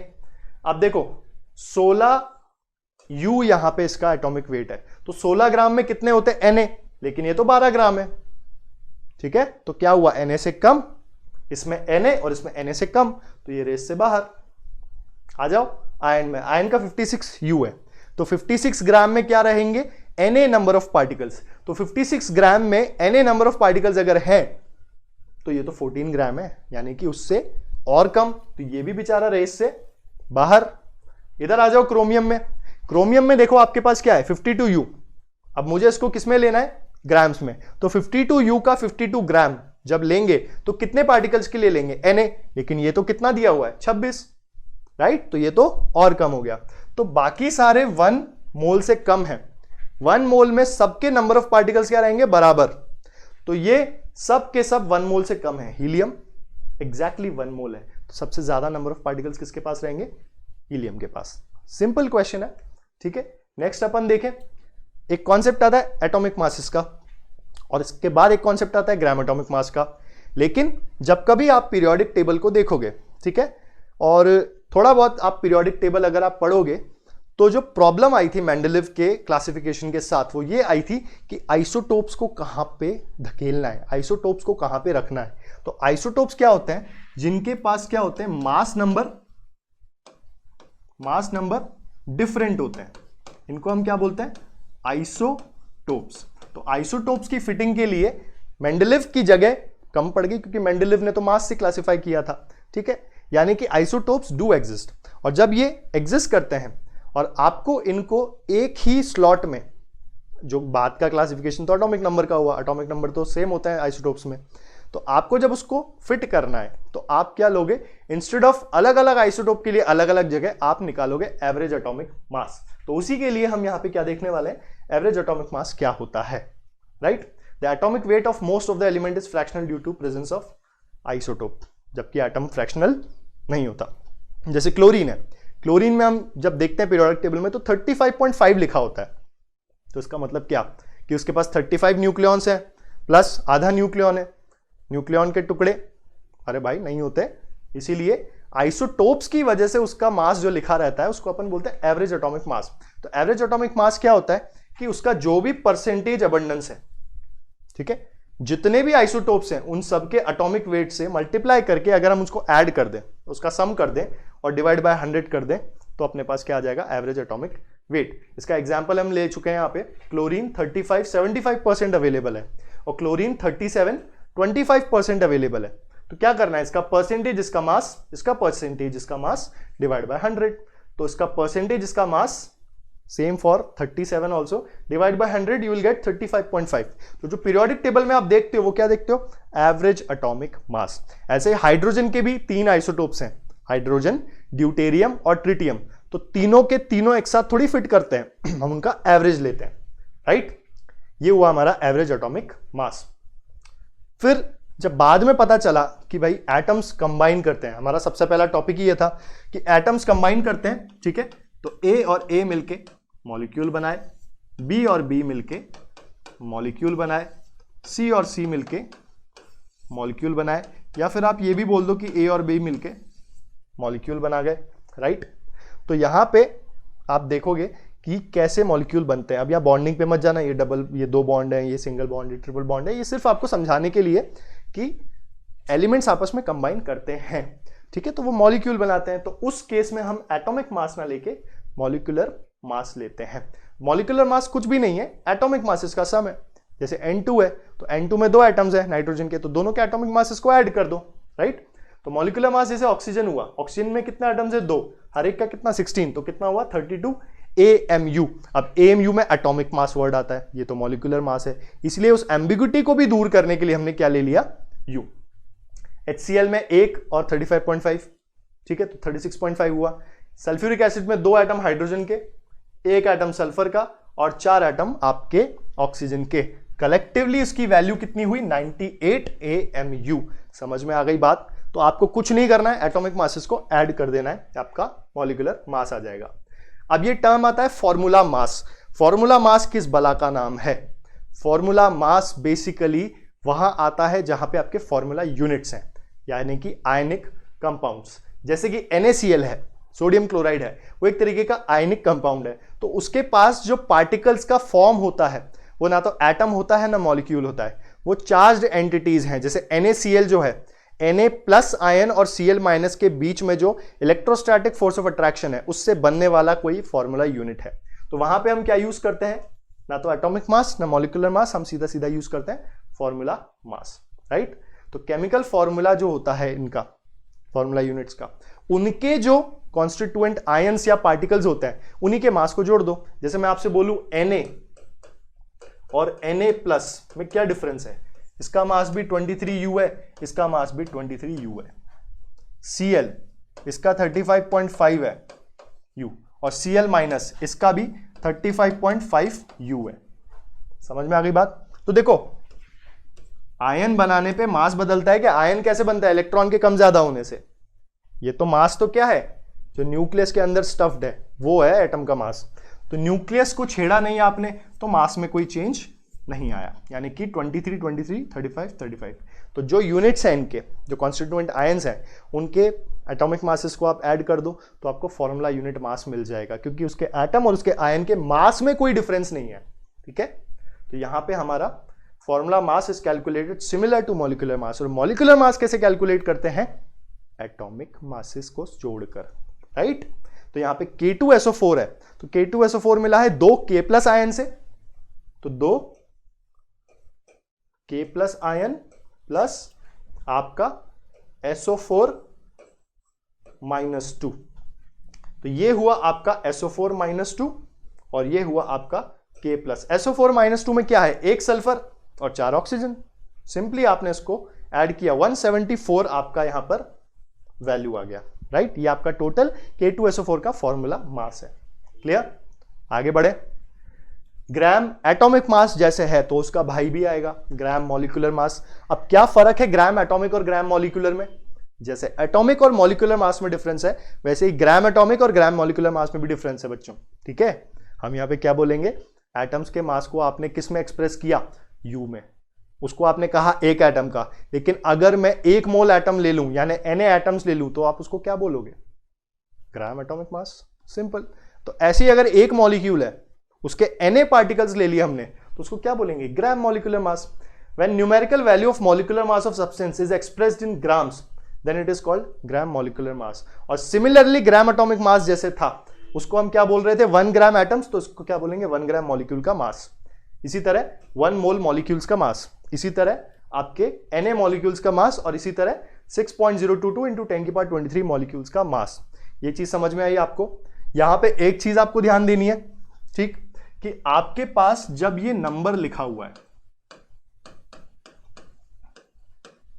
तो ये नंबर किसी का भी हो सकता है, ये नंबर किसी का भी हो सकता है। इसको हम कलेक्टिवली क्या बोलते हैं, 1 मोल बोलते हैं। अब इसमें क्या क्या हो सकता है, इसमें एटम्स भी हो सकते हैं, ठीक है, इसमें मॉलिक्यूल्स भी हो सकते हैं, ठीक है, इसमें आयंस भी हो सकते हैं, ठीक, और इसमें फॉर्मूला यूनिट्स भी हो सकते हैं। तो एक चीज का आप खासा ध्यान देना, यहां पे क्वेश्चंस करते वक्त आप बहुत गलती कर सकते हो उसमें, कि जब मैं आपसे ये बोल रहा हूं कि मेरे पास 1 मोल एटम है, तो I am talking about the atoms of that particle. हमें एटॉमिसिटी पता है, हमें मॉलिक्यूल पता है कौन है, हमें फॉर्मूला यूनिट सब पता लग गया कौन है, हमें आयंस भी पता है कौन है। तो अगर मैं आपसे ये बोलूं कि मेरे पास 1 मोल एटम्स इन H, तो इसका मतलब क्या है, 6.022 into 10⁻23 atoms of H। Simple. लेकिन अगर मैं आपसे बोलूं 1 मोल एटम्स इन H2, तो जब आपके पास 1 मोल एटम्स है H2 के अंदर, तो 2 H के एटम मिलकर एक मॉलिक्यूल अगर बनाते हैं, ध्यान देना, अगर 2 H के एटम मिलकर एक मॉलिक्यूल बनाते हैं तो इतने एटम्स मिलकर कितने बनाएंगे, हाफ। तो यहां पे हम क्या बोलेंगे, हाफ मोल मॉलिक्यूल्स। किसके, जिसकी बात कर रहे हैं, कितना, क्या और किसका, ये 3 चीजों का ध्यान रखना। कितना में आपके नंबर्स, क्या में आपका एटम है कि मॉलिक्यूल है, और किसका, अगर हाइड्रोजन दिया हुआ है तो हाइड्रोजन। इसी तरह अगर मैं आपसे बोलूं कि आपके पास 1 ग्राम एटम है H का, तो आपके पास कितने हैं, Na एटम्स। और अगर मैं आपसे बोलूं मेरे पास 1 ग्राम H है, तो आपके पास 1 ग्राम है। यानी कि ये हो गया मास का यूनिट और ये हो गया मोल का। ग्राम किसको बताएगा? मास को। और ग्राम एटम किसको बताएगा?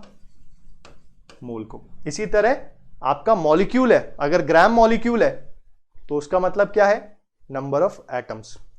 लेकिन मॉलिक्यूल बोलते ही क्या आ गया कि ये किसी मॉलिक्यूल की बात कर रहा है। तो अगर आपके पास एटम बोला हुआ है तो उसके मोल एटम्स, अगर मॉलिक्यूल बोला हुआ है तो उसके मोल मॉलिक्यूल्स। समझ में आ गया? सिंपल सा लॉजिक है।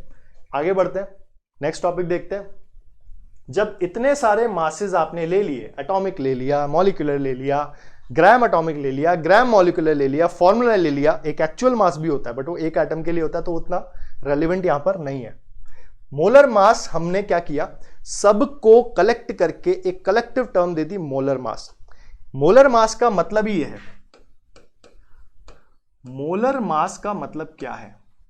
मोलर मास में वर्ड आता है मोल, और मोल का मतलब है कि मास ऑफ एक मोल। अब वो किसका है? किसी का भी हो सकता है, किसी का भी हो सकता है। एक मोल सब्सटेंस का मास जो अगर अपन लेंगे तो उसको अपन क्या बोलेंगे? मोलर मास बोलेंगे। ठीक है, जैसे मैं आपसे बोलूं 1 ग्राम है, 1 ग्राम हाइड्रोजन है, उसमें कितने हैं? Na, क्योंकि इसका एक mu इसका क्या है? एटॉमिक मास है, उसी को ग्राम में ले लिया तो कितने पार्टिकल्स के लिए हुआ? Na पार्टिकल्स के लिए। और इसको मैं क्या बोलूंगा? 1 मोल। तो 1 ग्राम हाइड्रोजन इन 1 मोल, तो ये हुआ इसका मोलर मास। इसी तरह 12 ग्राम कार्बन 1 मोल, तो ये क्या हुआ? कार्बन का 12 ग्राम 1 मोल। तो इसको हम रिप्रेजेंट कैसे करेंगे? पर मोल। तो यहां पे जो यूनिट हो जाएगा इसका वो क्या हो जाएगा? ग्राम पर मोल। यानी कि पर मोल में आपका जो मास है ग्राम में, पर मोल यानी Na पार्टिकल्स का। तो जितने भी एटम, जितने भी मॉलिक्यूल, जितने भी फॉर्मूला यूनिट है, सबका मास अगर मैं लूं ग्राम में, उन्हीं के respective Na number of entities के लिए, तो उसको हम कहेंगे क्या? Molar mass. ठीक है, अब ग्राम एटॉमिक मास सिर्फ एटम्स के लिए है ना, ग्राम मॉलिक्यूलर मास सिर्फ मॉलिक्यूल्स के लिए है, फॉर्मूला मास सिर्फ अपने फॉर्मूला यूनिट्स के लिए। तो इन सबको हमने कलेक्टिव करके एक नाम दे दिया। ठीक है, क्योंकि unity is diversity. The mass of 1 mole of substance in gram. 1 mole substance बोल रहा है, ना कि एटम, ना मॉलिक्यूल, ना फॉर्मूला यूनिट्स। तो जैसे कार्बन 12 है तो कार्बन का कितना हुआ? 12 ग्राम पर मोल। ये आपका क्या हो गया? C12 का मोलर मास। इसी तरह वाटर में क्या क्या है? 2 हाइड्रोजन प्लस 1 ऑक्सीजन, तो कितना हुआ? 2 + 16 18U। लेकिन ये क्या है? ये तो 1 मोल की बात कर रहा है, तो 1 मोल में कितना हो जाएगा? AMU की ग्राम्स? यहां पे ग्राम्स हो जाएगा, राइट। तो ये हमारा मोलर मास हो गया। इसी तरह NaCl का कितना हुआ? 58.5 ग्राम पर मोल। इजी। आगे बढ़ते हैं। अगर आप यहां पर मोलर मासेस को डिफाइन कर चुके हो, तो अब हम उस मेजरमेंट पे आते हैं जो कि मेजरमेंट केमिकल रिएक्शन में गैसेस के लिए काफी यूजफुल होता है। और उसको जानने के लिए हमारे पास यहां पर एक टर्म है, इसको हम कह रहे हैं ग्राम मॉलिक्यूलर वॉल्यूम। ये ग्राम मॉलिक्यूलर वॉल्यूम क्या है, कैसे निकाला जाता है और इसकी उत्पत्ति क्या है? ग्राम मॉलिक्यूलर वॉल्यूम क्या बोलता है? किसी भी गैसियस सब्सटेंस का 1 मोल STP पे कितना ऑक्यूपाई करता है? 22.4 लीटर। ये 22.4 लीटर कहां से आया, इसकी उत्पत्ति हम देखेंगे। STP कंडीशन को अपन बोलते हैं स्टैंडर्ड टेम्परेचर एंड प्रेशर। देखो, STP कंडीशन है standard temperature pressure. Standard temperature pressure आपका होता है 273 केल्विन और प्रेशर होता है 1 बार। ठीक, देखो STP पे हाइड्रोजन की डेंसिटी हमको पता है कितनी होती है, हाइड्रोजन गैस की इतनी होती है। ठीक है, ये डेंसिटी है। डेंसिटी क्या होता है? Mass by volume. ठीक है, यानी कि इतना ग्राम, ठीक है, हमने 8-9 तक लिख दिया, आगे का नहीं लिखा। इतना ग्राम H2 का 1 ml ऑक्यूपाई करता है कहां पर? STP पे, राइट। तो 1 ग्राम कितना ऑक्यूपाई करेगा? इतना ml, राइट। हाइड्रोजन का मोलर मास क्या होता है? 2 mu। 2 mu क्या है उसका? Molecular mass. मोलर मास क्या हो गया? वही वैल्यू ग्राम्स में, राइट। तो 2 ग्राम अपना क्या है? H2 का 1 मोल है, और 1 मोल है तो 2 ग्राम ऑफ H2 यानी 1 मोल कितना ऑक्यूपाई कर रहा है, this much of volume into 2। तो यहां से जब आपने सॉल्व किया तो आपके पास वैल्यू आई 22400 ml, यानी कि H2 गैस का किसी फिक्स्ड टेम्परेचर और प्रेशर कंडीशन पे जब आप 1 मोल ले रहे हो, जो 1 मोल क्या है, Na नंबर को डिनोट करता है, ठीक। तो ये आपका क्या है, आपका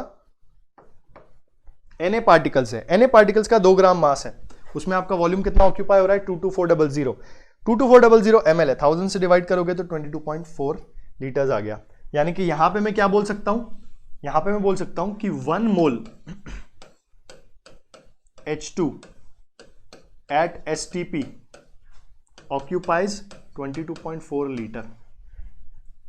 अब आपने यहां पे STP बोल दिया है तो मैं ये बोल सकता हूं क्या कि दूसरा STP मतलब सेम STP पे अगर मैं 1 मोल H2 की जगह पे O2 ले लूं तो क्या होगा, यहां पे हमारे को काम आएगा एवोगाद्रोस हाइपोथेसिस।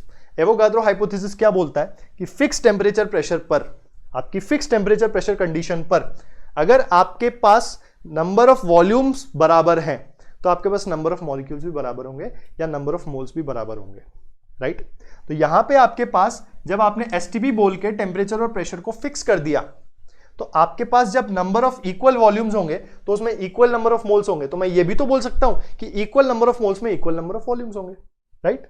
यानी कि 1 मोल अगर मैं H2 का नहीं लेके सभी का ले लूं, जितनी भी गैसेस हैं कीपिंग STP, तो सबका वॉल्यूम सेम होगा, because equal volume of all gases at fix temperature pressure has equal number of moles. तो इसका मतलब ये हुआ कि equal number of moles of all the gases at fix temperature pressure which is STP has a fixed volume which is 22.4 litre. यानी कि 1 मोल अगर मैं सभी गैसेस का ले लूं सेम टेम्परेचर प्रेशर कंडीशन पे तो वॉल्यूम सेम रहेगा, लेकिन अगर वही मैं कंडीशन STP कर दूं तो सबका सेम रहेगा और उसकी वैल्यू भी अब मैं जान गया हूं कितनी है, 22.4 लीटर। यहां से हम क्या बोल सकते हैं कि 1 mole of any gaseous substance occupy 22.4 litres of volume at STP। यानी कि मैं यहां पे बोलूंगा कि 1 मोल ऑफ ऑल गैसेस, चाहे वो मोनो एटॉमिक हो, डाई एटॉमिक हो, ट्राई एटॉमिक हो, सब क्या रहेंगी 22.4 लीटर। ये बात आ रही है समझ में, बड़ी आसान सी चीज है। 1 मोल सभी गैसेस का STP पे क्या रहेगा 22.4। सर अगर STP नहीं है तो क्या करें, तब क्या करें, सारी दुनिया जगत की रिएक्शंस क्या STP पे होंगी, ऐसा बिल्कुल जरूरी नहीं है। अगर आपके पास STP नहीं है तो आपके पास प्रेशर और टेम्परेचर की अलग वैल्यू होगी, कुछ ना कुछ आपको हमेशा T गिवन रहेगा, हमेशा P गिवन रहेगा। नहीं है गिवन तो बोलेगा वो STP बोलेगा तो STP पे टेम्परेचर कितना है 273 केल्विन और प्रेशर कितना है 1 बार।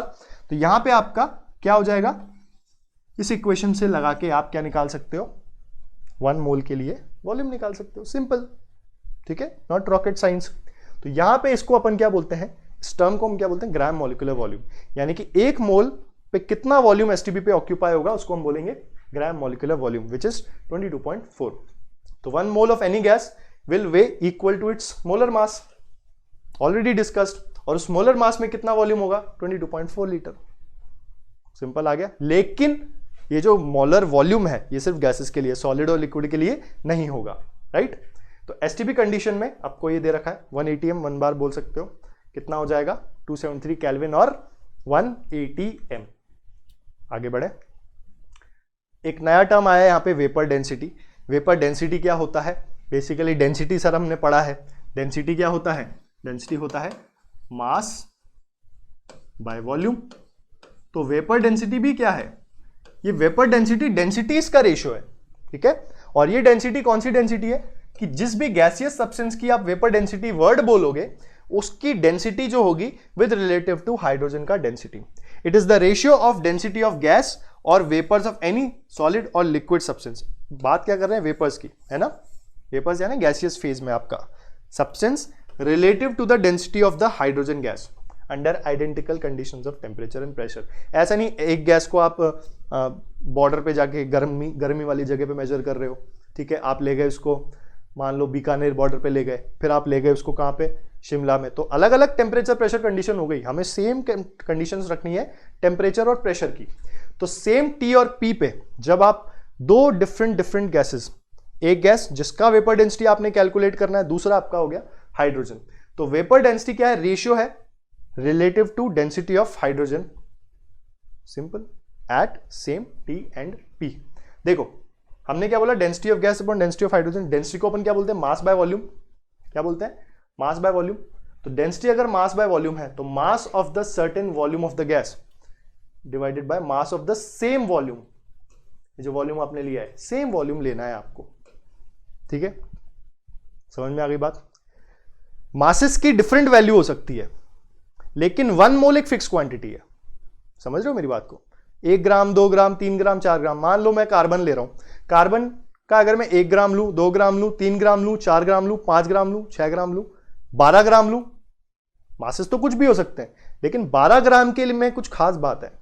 क्या खास बात है कि कार्बन 12 का 12 ग्राम जो रहेगा उसमें 1 मोल रहेगा, यानी कि वो एक फिक्स्ड वैल्यू है, ठीक है। तो अगर मैं यहां पे 1 मोल ले लूं, ठीक है, जैसे अपने को सर्टेन वॉल्यूम है तो n मॉलिक्यूल्स अगर मैं ले लूं तो नीचे भी n मॉलिक्यूल्स आ जाएगा, ठीक है। कैसे, जब हम 1 मोल की बात करते हैं तो 1 मोल में सेम टेम्परेचर प्रेशर पे वॉल्यूम सेम रहेगा, क्योंकि same volume, equal volume will have equal particles, तो equal particles will also have equal volume. तो अगर मैं 1 मोल ले लूं दोनों का, गैस का और H2 का, तो आपके पास दोनों में क्या रहेगा, एसटीपी पर 22.4 रहेगा, अदर देन एसटीपी, टी और पी फिक्स है तो वॉल्यूम जो भी रहेगा सेम रहेगा। तो अगर आपने n molecules of gas divide by आपने जो वॉल्यूम लिया होगा, तो सेम n मॉलिक्यूल्स के लिए सेम टी और पी पे वॉल्यूम क्या रहेगा, सेम, तो v और v कट गया, सिंपली आपके पास क्या आ गया, मास, ठीक है। If n molecule are present in the given volume of gas and hydrogen under similar condition of temperature and pressure, ठीक है। और मान लो n मॉलिक्यूल्स को आपने क्या ले लिया, 1 ले लिया, ठीक। तो 1 मोल के लिए कितना हो गया, 1 molecule of gas upon 1 molecule of H2, ठीक है। जो भी v रहा होगा वो अगेन यहां पे क्या हो गया, कैंसिल हो गया, ठीक है। एक मॉलिक्यूल ऑफ गैस के मास को हम क्या बोलते हैं, मॉलिक्यूलर मास, और H2 का मॉलिक्यूलर मास कितना है, 2। यहां पे हमने वेरिएबल क्यों लिया, क्योंकि गैस नहीं पता, O2 है तो अलग, ओजोन है तो अलग, N2 है तो अलग, अमोनिया है तो अलग। तो यहां पे हम सिंपली क्या बोल देंगे, वेपर डेंसिटी उस गैस का मॉलिक्यूलर मास अपॉन 2, और यहां से मॉलिक्यूलर मास क्या आ जाएगा, 2 इंटू वेपर डेंसिटी। अब आप ये मत बोलना कि इसका मॉलिक्यूलर मास है तो उसको आपने बोल दिया AMU, यानी कि वेपर डेंसिटी का यूनिट क्या AMU है, बिल्कुल नहीं। ये 2 जो है ये वेरिएबल नहीं है, ये नंबर नहीं है कोई, ये इसका मास है, किसका, हाइड्रोजन का। तो हाइड्रोजन का मास भी किसमें होता है, AMU, तो वो तो आपको वैल्यू पता थी, तो AMU से MU कट गया और वेपर डेंसिटी क्या आई, यूनिट लेस। और वैसे भी ये क्या है, डेंसिटीज का रेशियो ही तो है, और डेंसिटीज का रेशियो है तो रेशियो तो किसी भी चीज का क्या होता है, यूनिट लेस होता है। तो यहां से आपका मोलर मास और वेपर डेंसिटी का रिलेशन आ गया। यहां तक समझ में आया सबको, बड़ा इजी टॉपिक है, इजी गोइंग टॉपिक है, ठीक है। अब एक क्वेश्चन हम देख लेते हैं, half gram molecule of oxygen, half gram molecule, मैंने आपसे क्या कहा था, अगर ग्राम बोलेगा तो मास, और अगर ग्राम एटम्स या ग्राम मॉलिक्यूल बोलेगा तो यानी कि वो नंबर ऑफ मोल्स की बात कर रहा है। तो मेरे पास कितना है, half gram molecules of oxygen, यानी मेरे पास क्या गिवन है, O2, ठीक है। O2 का कितना है, हाफ ग्राम मॉलिक्यूल्स। समझना इस बात को, बड़ा इजी क्वेश्चन है, बहुत सिंपल क्वेश्चन है। फाइंड मास, अब O2 का जो एटॉमिक मास है वो है 32U, रिलेटिव एटॉमिक मास है वो है 32, और ग्राम मॉलिक्यूलर मास है वो है 32 ग्राम, यानी 32 ग्राम में अपने पास क्या रहेगा, 1 ग्राम मॉलिक्यूल, तो हाफ ग्राम मॉलिक्यूल में क्या हो जाएगा, 32/2 16, तो आंसर क्या आया, 16 ग्राम। तो देखो यहां पे आपके पास जो आंसर आएगा मास का वो कितना आएगा, 16 gram, right. Next, number of molecules, number of molecule simply हमें पता है 1 ग्राम मॉलिक्यूल यानी 1 मोल, 1 मोल में कितना, Na मॉलिक्यूल, तो हाफ ग्राम मॉलिक्यूल मतलब हाफ मोल, और हाफ मोल में कितना, हाफ Na, और Na की वैल्यू 6.023 इंटू 10 की पावर 23/2, तो ये अप्रोक्सीमेटली 3.01 इंटू 10 की पावर 23, इतने आपके पास क्या हो जाएंगे, ऑक्सीजन के मॉलिक्यूल्स। ठीक है, तो ये भी इजी, ये भी इजी। तीसरा अपन से वॉल्यूम पूछा है। ठीक है, तो एक आपका जो कंडीशन दे रखा है, ठीक है, एक मोल के लिए कितना होता है 22.4, तो हाफ मोल के लिए 22.4/2 विच इज 11.2 लीटर्स। तो ये भी अपना क्लियर। अब नंबर ऑफ एटम्स की बात आती है। हमारे पास जो अभी हमने कैलकुलेट किया वो क्या किया, नंबर ऑफ मॉलिक्यूल्स, और नंबर ऑफ एटम्स निकालने के लिए क्या करेंगे, हमने एक टॉपिक पढ़ा था एटॉमिसिटी। एक मॉलिक्यूल के अंदर कितने एटम्स है वो आप उसकी एटॉमिसिटी बोलेंगे। तो Na एटम्स की बात करें यहां पे, तो N एटम्स कितने हो गए 3.01 इंटू 10 की पावर 23। एक मॉलिक्यूल में कितने एटम्स, 2, तो ये हो जाएगा 6.02 इंटू 10 की पावर 23 एटम्स। सिंपल।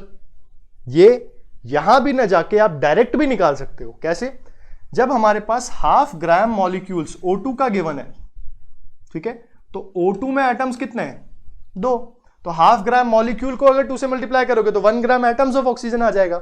तो 1 ग्राम एटम ऑक्सीजन मतलब 1 मोल एटम्स, 1 मोल ऑक्सीजन एटम, यानी ऑक्सीजन का एटॉमिक मास होता है 16 mu, तो 1 मोल मतलब Na, तो 1 mu को Na से मल्टीप्लाई करोगे तो 1 ग्राम आता है, तो 16 mu को Na से मल्टीप्लाई करोगे तो क्या आएगा 16 ग्राम। तो 1 मोल में कितने हैं 16 ग्राम, 16 ग्राम का मास कितना, I mean 16 ग्राम में नंबर ऑफ पार्टिकल्स कितने, एटम्स कितने, 6.02 इंटू 10 की पावर 23। समझ में आ गई बात। चलिए next, find out the mass and volume in 1/4 mole oxygen molecule. अब 1/2 था, 1/4 हो गया, हम डायरेक्ट करेंगे 1/4 मोल है हमारे पास, ठीक है, ऑक्सीजन मॉलिक्यूल है, क्या निकालना है मास। तो 1 मोल ऑक्सीजन का कितना होता है, O2 का होता है 32 ग्राम, ठीक, तो 32 ग्राम कितना 1 मोल, तो 1/4 मोल 32/4 8 ग्राम। 1 मोल 32 ग्राम O2 का, O2 का वॉल्यूम कितना हुआ एसटीपी पे 22.4 लीटर, कहां पे एसटीपी पे, एसटीपी पे 22.4 है, इसका मतलब कि आपके नॉन एसटीपी पे कुछ और होंगे, बट यहां पे कंडीशन तो हमको क्या रखनी है, एसटीपी रखनी है। जैसे कुछ गिवन नहीं है तो अपन यहां पे क्या मानेंगे, एसटीपी मानेंगे। तो O2 22.4 लीटर एसटीपी पे है, राइट, किसका 1 मोल का, मेरे पास कितना है 1/4 मोल, तो इसको भी 4 से डिवाइड कर देंगे, यह आएगा आपका 5.6 लीटर्स एट एसटीपी। आप खुद एक बात यहां पे सोचना कि यहां पर कोई कंडीशन गिवन नहीं है तो एसटीपी माने क्या, सर एसटीपी क्यों माने, तो कोई टेम्परेचर प्रेशर भी कहां गिवन है, तो ऐसे सिनेरियोज में आप क्या करेंगे, एसटीपी मानकर काम करेंगे। ठीक है, यहां तक समझ में आया सबको, राइट। चलो अब हम नेक्स्ट देखेंगे कि ये मोल्स का हम कैलकुलेशन कैसे करें। हमने atomic mass, gram atomic mass, ग्राम मॉलिक्यूलर मास, फॉर्मूला मास, molar mass, gram molecular volume, ये सब बता दिया। ठीक है, सबको कैलकुलेट करना, सबको जानना हमने, कैसे समझना है, कैसे इनको ऑपरेट करना है, एक मोल की वैल्यू क्या होती है, Na पार्टिकल्स किसको बोलेंगे, Na पार्टिकल्स में मास कितना होगा, ये सब ठीक है। बट हम एक शॉर्ट एंड स्वीट फॉर्मूला चाहते हैं, जब भी हमें मोल निकालना हो या मास निकालना हो, मोल निकालना हो या वॉल्यूम निकालना हो, मोल निकालना हो या नंबर ऑफ पार्टिकल्स निकालना हो। पहली चीज, हम हमेशा ये बोलते हैं कि एक मोल, हम कभी भी ये नहीं बोलेंगे मोल, हम हमेशा बोलते हैं एक मोल। मोल जैसा कुछ नहीं होता। जब भी आप कोई फिजिकल क्वांटिटी लोगे तो उसके मैग्नीट्यूड का सिग्निफिकेंस होता है यूनिट के साथ, उसकी सिर्फ यूनिट का कोई लॉजिक नहीं होता। तो यहां पे 1 मोल की वैल्यू है Na, मोल की वैल्यू Na नहीं है, मोल तो यूनिट है। 1 mole stands for Na, 1 mole at STP stands for 22.4 litre. 1 mole of any compound, any element, any species, it's mass in grams for how much particles, कितने particles के लिए, Na particles के लिए। ठीक है, तो इन सबको हम एक शॉर्ट एंड स्वीट फॉर्मूला में पिरो के देखना चाहते हैं, और उसी के लिए अब अपन पढ़ने वाले हैं क्या, कैलकुलेशन ऑफ मोल्स। क्या पढ़ेंगे बेटा, कैलकुलेशन ऑफ मोल, मोल को कैसे कैलकुलेट करना हम सीखें। तो यहां पे हम मोल की कैलकुलेशन सीखेंगे, सिंपली कैसे करते हैं, अलग अलग तरीके हैं। सबसे पहला है नंबर ऑफ पार्टिकल्स का। अगर नंबर ऑफ पार्टिकल्स गिवन है तो क्या करें, नंबर ऑफ पार्टिकल से नंबर ऑफ मोल्स निकालने के लिए हम क्या करेंगे, गिवन नंबर ऑफ पार्टिकल्स, जो भी नंबर ऑफ पार्टिकल्स गिवन है उसको अवोगाद्रोस कांस्टेंट या फिर Na से डिवाइड कर दो। ठीक है, अपन क्या बोलते हैं कि जब कभी भी अवोगाद्रो कांस्टेंट के बराबर पार्टिकल्स हैं तो अपन उसको क्या बोलेंगे, 1 मोल बोलेंगे, राइट। तो अगर 1 पार्टिकल है तो उसको क्या बोलेंगे, 1/Na मोल, राइट। तो अगर हमारे पास given number of particles n है, ठीक, तो n पार्टिकल्स के लिए नंबर ऑफ मोल्स क्या हो जाएगा, n/Na, इतने मोल हो जाएंगे, राइट। तो यहां पे हमारे पास क्या आ गए, नंबर ऑफ मोल्स। तो मोल्स का डायरेक्ट फॉर्मूला क्या हो गया, number of particles upon Avogadro's constant. समझ में आया कैसे।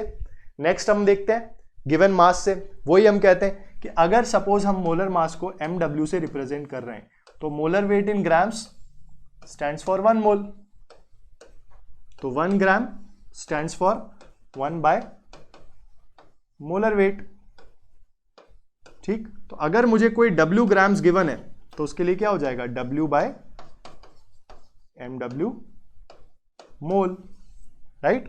तो यहां से हम क्या निकाल लेंगे, मोल निकाल लेंगे, simple. Number of moles given mass of substance किसमें, ग्राम्स में, divide by molar mass. Molar mass की यूनिट क्या होती है, ग्राम पर मोल, तो ग्राम अपॉन ग्राम पर मोल, ऑटोमेटिकली यूनिट किसकी आ जाएगी, मोल की, ठीक। तीसरा एनालिसिस है वॉल्यूम के रिस्पेक्ट में, लेकिन यहां पे सॉलिड और लिक्विड मत ले लेना, सॉलिड और लिक्विड के वॉल्यूम के कैलकुलेशन के लिए डेंसिटी चाहिए, राइट। तो यहां पे हमें क्या है, वॉल्यूम से निकालना है, और वॉल्यूम को डायरेक्टली हम मोल से, नंबर ऑफ मॉलिक्यूल से, नंबर ऑफ स्पीसीज से रिलेट कर सकते हैं, ठीक है। तो गैसेस के एनालिसिस में अगर कहीं आपको वॉल्यूम दे रखा है तो उससे शॉक मत होना, क्योंकि वॉल्यूम के कैलकुलेशन से हम गैसेस का एनालिसिस भी करते हैं। उस ब्रांच को हम बोलते हैं यूडोमेट्री, वो भी हम देखेंगे आगे, ठीक। तो यहां पे हम मोल निकालना चाहे तो कैसे निकाल सकते हैं, volume of gas divide by 22.4, क्योंकि ऊपर एसटीपी तो नीचे भी एसटीपी।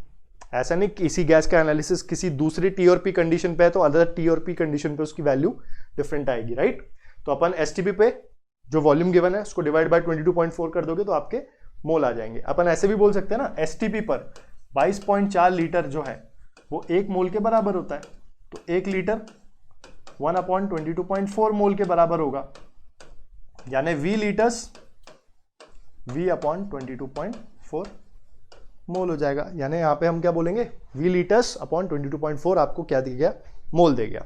अब ये तो क्या हुआ, मास का अलग से मोल निकाला, नंबर ऑफ पार्टिकल्स का अलग से मोल निकाला, वॉल्यूम का अलग से मोल निकाला। अगर मुझे किसी का मास गिवन हो और मुझे वहां से नंबर ऑफ पार्टिकल्स निकालने हो तो क्या कोई ऐसा फॉर्मूला है, क्या मैं किसी के मास से direct number of volume entities निकाल सकता हूं, या मैं किसी के वॉल्यूम से नंबर ऑफ पार्टिकल्स निकाल सकता हूं। हमें डायरेक्टली तो नहीं निकाल सकते, लेकिन उसको इजीली कैसे करना है उसके लिए एक कॉमन जंक्शन है मोल। जैसे मास से वॉल्यूम निकालना है तो मास से पहले आप मोल जाओ, मोल से वॉल्यूम जाओ, लेकिन आपको इतना कॉम्प्लिकेट नहीं करना है चीजों को। उस कॉम्प्लिकेशंस को इजी करने के लिए हम यहां पर लेकर आए हैं ये डायग्राम, ठीक है। इसको कहीं कहीं वाई मैप भी बोला जाता है, ठीक है। नाम दे दिया, नाम दे दो, कुछ भी दे दो, अलास्का बोल दो, उससे क्या फर्क पड़ता है। कॉन्सेप्ट क्या है यहां पर कि मोल्स इन तीनों के लिए कॉमन है। जैसे अगर मुझे मास दिया हुआ है तो मास से मोल कैसे निकालते हैं, मैं आपसे बोलूं मास से मोल कैसे निकालते हैं, भाई जो भी मास गिवन है उसको मोलर वेट से डिवाइड कर दो, ठीक। तो देखना, वेट को अगर मैं डिवाइड कर दूं मोलर वेट से तो मैं किसकी तरफ जा रहा हूं, मोल्स की तरफ। वेट को डिवाइड कर दूं मोलर वेट से तो मैं कहां जा रहा हूं, मोल्स। लेकिन अगर यहीं मैं मोल्स को मल्टीप्लाई कर दूं मोलर वेट से तो मेरे पास क्या आ जाएगा, वेट आ जाएगा। यानी मोल्स को मैं मल्टीप्लाई कर दूं अगर मोलर वेट से या मोलर मास से तो क्या आ जाएगा, वेट आ जाएगा। समझ में आ गई बात। तो ये इंटरचेंजेबल है आपस में, मल्टीप्लिकेशन और डिवीजन से। इसी तरह अगर मैं आपसे बोलूं कि मुझे मोल निकालने हो, number of particles by Na हम फॉर्मूला लेते हैं। अगर मुझे नंबर ऑफ पार्टिकल्स गिवन है, नंबर ऑफ पार्टिकल्स गिवन है तो मैं Na से डिवाइड कर दूं, डिवाइड बाय Na, तो मुझे क्या मिल जाएगा, मोल, मुझे क्या मिल जाएगा, मोल। लेकिन अगर मैं यहां पे मोल को Na से मल्टीप्लाई कर दूं तो मुझे क्या मिल जाएगा, नंबर ऑफ पार्टिकल्स। तो अगर मैं मोल को मल्टीप्लाई कर दूं Na से तो मुझे क्या मिल जाएंगे, नंबर ऑफ पार्टिकल, सिंपल। इसी तरह अगर एसटीपी पे मुझे वॉल्यूम दे रखा है लीटर्स में तो मैं डिवाइड कर दूं किससे, 22.4 से। तो अगर मैं नंबर ऑफ मोल्स, वॉल्यूम दिया हुआ है और मैं मोल्स निकालना चाहता हूं तो volume of litre at NTP और एसटीपी हम क्या कर देंगे, डिवाइड कर देंगे 22.4 से, तो क्या आ जाएगा, मोल, ठीक है ना। और अगर उस मोल को मल्टीप्लाई कर दूंगा मैं 22.4 से, तो मोल को मल्टीप्लाई कर दूंगा 22.4 से, तो मेरे पास क्या आ जाएगा, वॉल्यूम। सिंपल। तो ये क्या है, ये आपस में इंटरचेंजेबल है। अब मजेदार बात क्या है कि अगर मुझे किसी का मास गिवन हो और मुझे वॉल्यूम निकालना हो, तो मैं क्या करूंगा, वेट से मुझे कहां जाना है, वॉल्यूम पे जाना है। तो कैसे जाऊंगा, कोई कनेक्टिंग पाथ है क्या इनके बीच का, नहीं है, तो मुझे कहां से होते हुए जाना पड़ेगा, मोल से। अब मुझे मान लो वेट गिवन है, मान लो मुझे हीलियम का 8 ग्राम गिवन है, ठीक है। हीलियम के 8 ग्राम में एसटीपी पे वॉल्यूम क्या होगा वो चेक करते हैं। तो सबसे पहले वेट को क्या करें, वेट को मोल निकालेंगे, मोल से फिर वॉल्यूम पे जाएंगे। तो weight divide by molar mass. तो सबसे पहला काम क्या किया मैंने, 8 को हीलियम के मोलर मास 4 से डिवाइड कर दिया, ठीक। अब हम कहां पहुंच गए, मोल। मुझे कहां जाना है, वॉल्यूम। फ्लो चार्ट को फॉलो करो, वॉल्यूम पे जाने के लिए क्या करना है, इंटू 22.4 इंटू 22.4, तो ये आ गया आपका 44.8 लीटर्स। अब मजेदार बात क्या है, हीलियम का मोलर मास होता है 4 ग्राम, 8 ग्राम में कितने मोल हो जाएंगे, जब 4 ग्राम में 1 मोल है तो 8 ग्राम में 2 मोल। 1 मोल का वॉल्यूम एसटीपी पे कितना होता है, 22.4, 2 मोल का कितना होगा, 44.8। तो डायरेक्टली आपका आंसर यहां पे आ जाएगा, आपको कुछ भी रट्टा मारने की जरूरत नहीं है। This is to make you understand the concept कि 1 mole Na, number of particles, number of species, number of molecules, volume of gas, condition STP NTP, इनका क्या योगदान है, और इन्हीं सब का हम रीअरेंजमेंट करके एक चीज से दूसरी चीज कैलकुलेट करते हैं। This is the whole sole summary of calculation of mole. समझ में आ गई बात। अब देखो, calculate the number of mole molecules. Mole molecules का मतलब है हमको क्या निकालने हैं, मोल निकालने हैं। And mole atoms, 56 litre oxygen. क्या करना है, मुझे वॉल्यूम गिवन है 56 लीटर्स ऑक्सीजन, क्योंकि ऑक्सीजन एटम तो एग्जिस्ट करेगा नहीं वॉल्यूम में, गैसियस ऑक्सीजन ही करेगी। तो ये किसकी बात कर रहा है, O2। मुझे क्या निकालना है, मोल मॉलिक्यूल्स, यानी कि मुझे मोल निकालना है। तो मोल निकालने के लिए, ठीक है, अब यहां पे कोई कंडीशन गिवन नहीं है, तो हम क्या मानेंगे, STP, ठीक। तो मोल निकालने के लिए 56/22.4, ये क्या हो गए, मोल मॉलिक्यूल्स। Simple answer. ये क्या हुए, O2 के मोल्स। और अगर मुझे क्या निकालने हैं, ऑक्सीजन एटम के मोल, तो 56/22.4, ये हो गए क्या, मोल। और O2 में कितने एटम्स होते हैं, 2, तो ये आ गए अपने ऑक्सीजन के मोल, और ये आ गए ऑक्सीजन गैस के मोल। समझ में आ गई बात। इस तरीके से हम इसको कैलकुलेट कर लेंगे। नेक्स्ट देखो, how many gram ammonia contains इतने मॉलिक्यूल्स। अब मुझे नंबर ऑफ पार्टिकल से क्या निकालना है, वेट निकालना है। तो मुझे इतने मॉलिक्यूल्स हैं, तो मॉलिक्यूल से वेट निकाल सकते हैं क्या, मॉलिक्यूल से वेट निकालने के लिए हम रिकॉल करते हैं, मॉलिक्यूल से वेट निकालने के लिए क्या, कोई डायरेक्ट पाथ नहीं, मोल होकर। तो सबसे पहले मोल, तो 1.5 इंटू 10⁻22/Na इंटू 10⁻23, ये Na की वैल्यू, ये क्या आ गया, N आ गया। अब मुझे क्या निकालना है, मास निकालना है, ठीक। मैं मास कैसे निकालूं, मैंने नंबर ऑफ मॉलिक्यूल से मोल गया, मोल के बाद मास में कैसे जाते हैं, मोल से मास कैसे निकालते हैं, मोलर वेट से मल्टीप्लाई करके। और किसका मॉलिक्यूलर वेट लेना है मुझे, या मोलर वेट लेना है, क्योंकि मैग्नीट्यूड तो सेम है, अमोनिया का। अमोनिया का कितना होता है, 17। तो ये कितना हो गया, अप्रोक्सीमेटली 4 टाइम्स हो गया, यानी 1/4 इंटू 10⁻⁻1 इंटू 17, तो अप्रोक्सीमेटली 4.25 इंटू 10⁻⁻1, यानी कि अप्रोक्सीमेटली 0.425 ग्राम्स हो जाएगा। क्लियर, इतना ग्राम आपको अमोनिया मिलेगा इतने मॉलिक्यूल्स में। है ना मजेदार चीज, कि आप जहां पे इतने डरे हुए थे कि माइक्रोस्कोपिक वर्ल्ड में हम वे कैसे करेंगे चीजों को, आज आप उसका ग्राम्स में हंसते खेलते बोर्ड पे कैलकुलेशन, अपने कॉपी पेन पे कैलकुलेशन कर सकते हो। This is the glory of science which we have achieved so far. तो यहाँ पे हमें हर चीज का कैलकुलेशन यहाँ पे कर सकते हैं, चाहे मॉलिक्यूल हो, आयन हो, एटम हो। This was an example. इसी तरह आप आगे और क्वेश्चंस कर सकते हो। चलो आगे बढ़े। एक नया टॉपिक यहाँ पे आता है, एम्पेरिकल फॉर्मूला। इस एम्पेरिकल फॉर्मूला को जानने के लिए पहले हम ये सोचेंगे, हम ये देखेंगे, मैं इसको थोड़ा सा बैक लेता हूं, ठीक है। एम्पेरिकल फॉर्मूला को जानने के लिए हमको एक चीज ध्यान में रखनी है, वो ये कि एक्चुअली ये है क्या। एम्पिरिकल फॉर्मूला होता क्या है। हम बात कर चुके लॉज ऑफ केमिकल कॉम्बिनेशन की, हम बात कर चुके कि हम जो मैक्रोस्कोपिक वर्ल्ड के लोग हैं हम माइक्रोस्कोपिक एंटिटीज को वे कैसे करें, ठीक है, हमने वो भी जुगाड़ निकाल लिया। अब हमें यह देखना है कि कोई भी एक एटम दूसरे एटम से जब कंबाइन करता है तो एक अफिनिटी होती है उसका, एक डिफरेंट मास रेशियो में कंबाइन करता है। कुछ कांस्टेंट जो मॉलिक्यूल्स हैं जैसे CO2 CO2 CO2 है तो उनके अंदर मास रेशियो डिफरेंट एंटिटीज का सेम होगा। तो हमें दो टर्म यहां पर देखनी है। वो दो टर्म क्या देखनी है कि एक तो जो आपका मॉलिक्यूल बना है उसके फॉर्मूले को हम क्या बोलेंगे, और उस मॉलिक्यूल से एक और टर्म आएगी एम्पिरिकल, वो क्या होता है उसको समझेंगे। तो हमें ये तो पता है कि एटम्स एक फिक्स रेशियो बाय मास में कंबाइन करते हैं और इनके नंबर ऑफ एटम्स क्या रहते हैं उसके अंदर फिक्स रहते हैं। तो उन्हीं के रेशियो की कुछ उधेड़ बुने यहां पर, ठीक है। तो हेडिंग में क्या देख रहे हैं अपन, सबसे पहले एम्पिरिकल फॉर्मूला। जो भी मॉलिक्यूलर फॉर्मूला आपको दिया हुआ है, जैसे मैं आपसे बात करूं NH3, ठीक है, H2O2, CH4, C6H6, इनके अंदर जो डिफरेंट एटम्स के नंबर ऑफ पार्टिकल्स हैं उनका सिंपलेस्ट रेशियो एम्पिरिकल फॉर्मूला कहलाता है, राइट। तो empirical formula depicting constituent atoms in their simplest ratio. अब मैथ्स में एक चीज पढ़ते थे छोटी क्लास में, सिंप्लीफिकेशन में हम उनको तब तक काटते थे जब तक वो सिंपल होल नंबर रेशियो में ना आ जाए, ठीक है। तो हमको किसी भी मॉलिक्यूलर फॉर्मूले के अंदर जितने नंबर ऑफ एटम्स गिवन है उनके नंबर्स को तब तक कैंसिल करना है जब तक वो एक सिंपल होल नंबर रेशियो ना आ जाए। जैसे NH3 है, इसमें क्या है, नाइट्रोजन 1 है, हाइड्रोजन 3 है। इसको आगे सिंप्लीफाई कर सकते हो? नहीं। इसमें सिंप्लीफाई कर सकते हो? बिल्कुल। 2:2 है तो 1:1। इसमें सिंप्लीफाई कर सकते हो? नहीं। इसमें कर सकते हो 6 और 6 1:1। तो जो अपने मोस्ट सिंप्लीफाइड फॉर्म में पहुंच के सिंपलेस्ट होल नंबर रेशियो दे दे, उससे बनने वाले फॉर्मूला को हम क्या कहते हैं, एम्पिरिकल फॉर्मूला। क्या कहते हैं, एम्पिरिकल फॉर्मूला। और मॉलिक्यूलर फॉर्मूला क्या होता है, जो actual number of atoms molecule के अंदर प्रेजेंट है, यानी formula depicting actual number of atoms in one molecule of the compound. समझ में आई बात, क्लियर। अब इनका डिफरेंस हम देख लेते हैं एक बार, क्या है।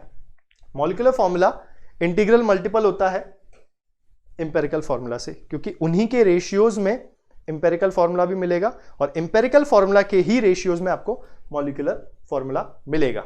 यानी कि मॉलिक्यूलर फॉर्मूला और एम्पिरिकल फॉर्मूला के बीच एक रिलेशन है जिससे हम क्या बोलते हैं, N। तो N क्या है, बेसिकली आपका मॉलिक्यूलर फॉर्मूला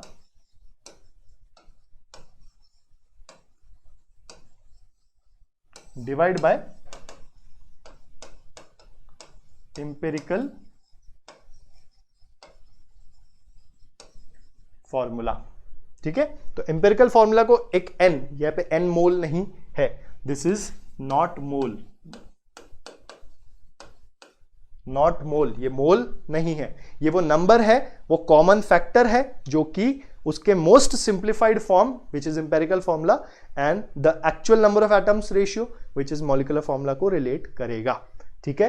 कैसे, जैसे हमने एग्जांपल लिया था अभी बेंजीन वगैरह का लिया था, ठीक है, और उसी तरह हम कुछ एग्जांपल और ले लेते हैं। जैसे ये H2O2, ठीक है, इसको hydrogen peroxide, this is ethane, और ये आपका जो दूसरा मॉलिक्यूलर फॉर्मूला दिया हुआ है CH3COOH, ठीक। अब देखो यहां पे हमने हाइड्रोजन और ऑक्सीजन का नंबर रेशियो कितना है, 2:2, 2:6 और 2:4:2। तो ये जो एक्चुअल नंबर ऑफ एटम्स का रेशियो डिपिक्शन है इसको अपन क्या बोलेंगे, मॉलिक्यूलर फॉर्मूला, ठीक। और उसके सिंपलेस्ट रेशियो जब आप ले लोगे तो 2:2 सिंप्लीफाई होकर 1:1 आ रहा है, 2:6 1:3 आ रहा है और यहां पे 2:4:2 1:2:1 आ रहा है। यानी ये क्या हुआ, इसका एम्पिरिकल फॉर्मूला हो गया।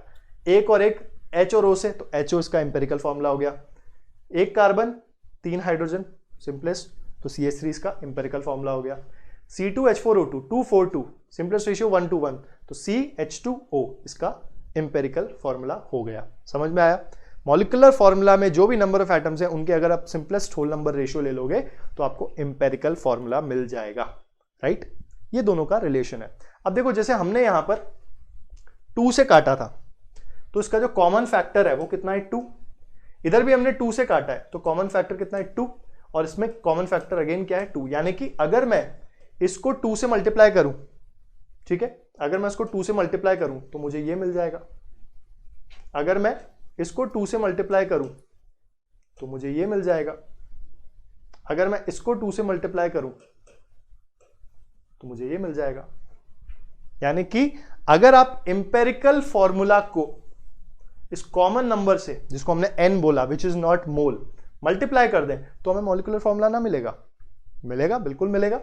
और यही तो चीज है इंपेरिकल फॉर्मूला मॉलिक्यूलर फॉर्मूला के बीच का रिलेशन। अब निकालते कैसे इंपेरिकल फॉर्मूला? एक कॉन्सेप्ट होता है परसेंटेज का। परसेंटेज बाय मास हम एक टर्म कैलकुलेट करते हैं।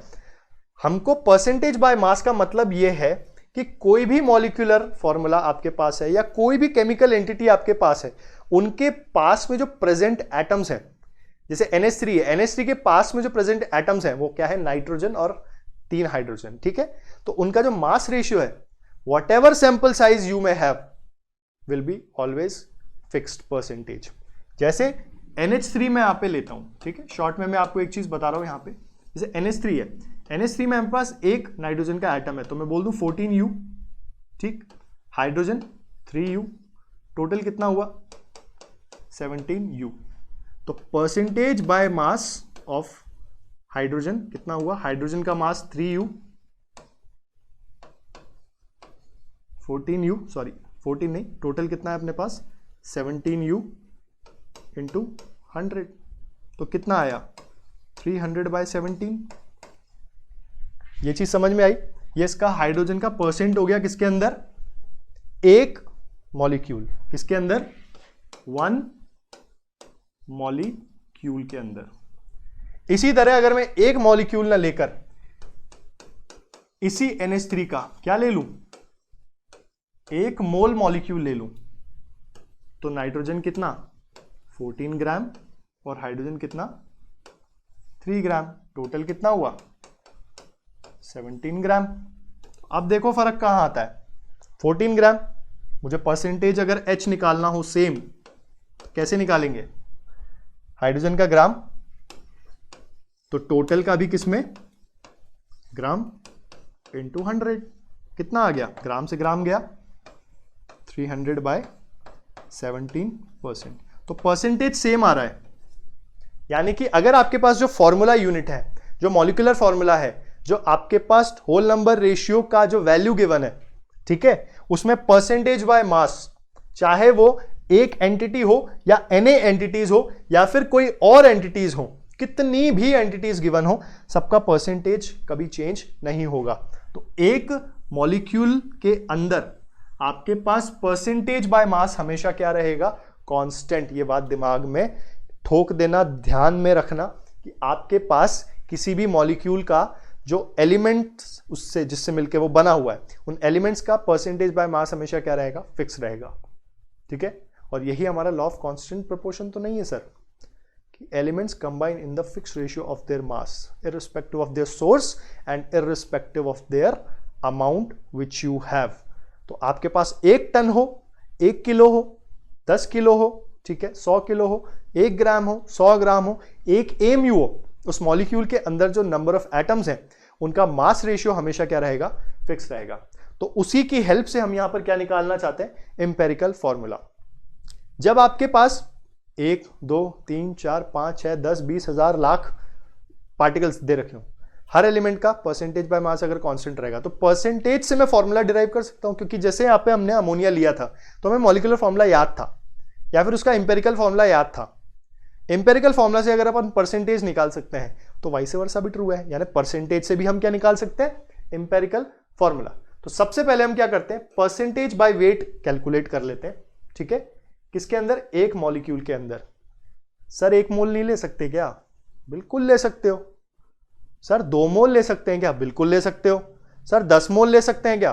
वो भी ले सकते हो। लेकिन 1 मॉलिक्यूल की बात यह है कि 1 मॉलिक्यूल के अंदर मुझे उनके मासेस के बारे में पता है। फिर मुझे क्या करना पड़ेगा? 2 मोल में, जैसे 1 मोल में 4 ग्राम है तो 2 मोल में 8 ग्राम, फिर मुझे फालतू की कैलकुलेशन बढ़ानी पड़ेगी। इसलिए अपन स्टैंडर्ड क्या ले लेते हैं? 1 मॉलिक्यूल या फिर 1 मोल, ठीक है। तो परसेंटेज बाय वेट निकाल लेते हैं हम 1 मॉलिक्यूल में, ठीक है। उसका सबसे बढ़िया एग्जांपल दिया हुआ है क्वेश्चन के फॉर्म में कि एक मॉथ रिपेलेंट है जिसका कंपोजिशन क्या है? 49% कार्बन, यानी उसके अंदर कार्बन एंटिटी कितनी है 49%।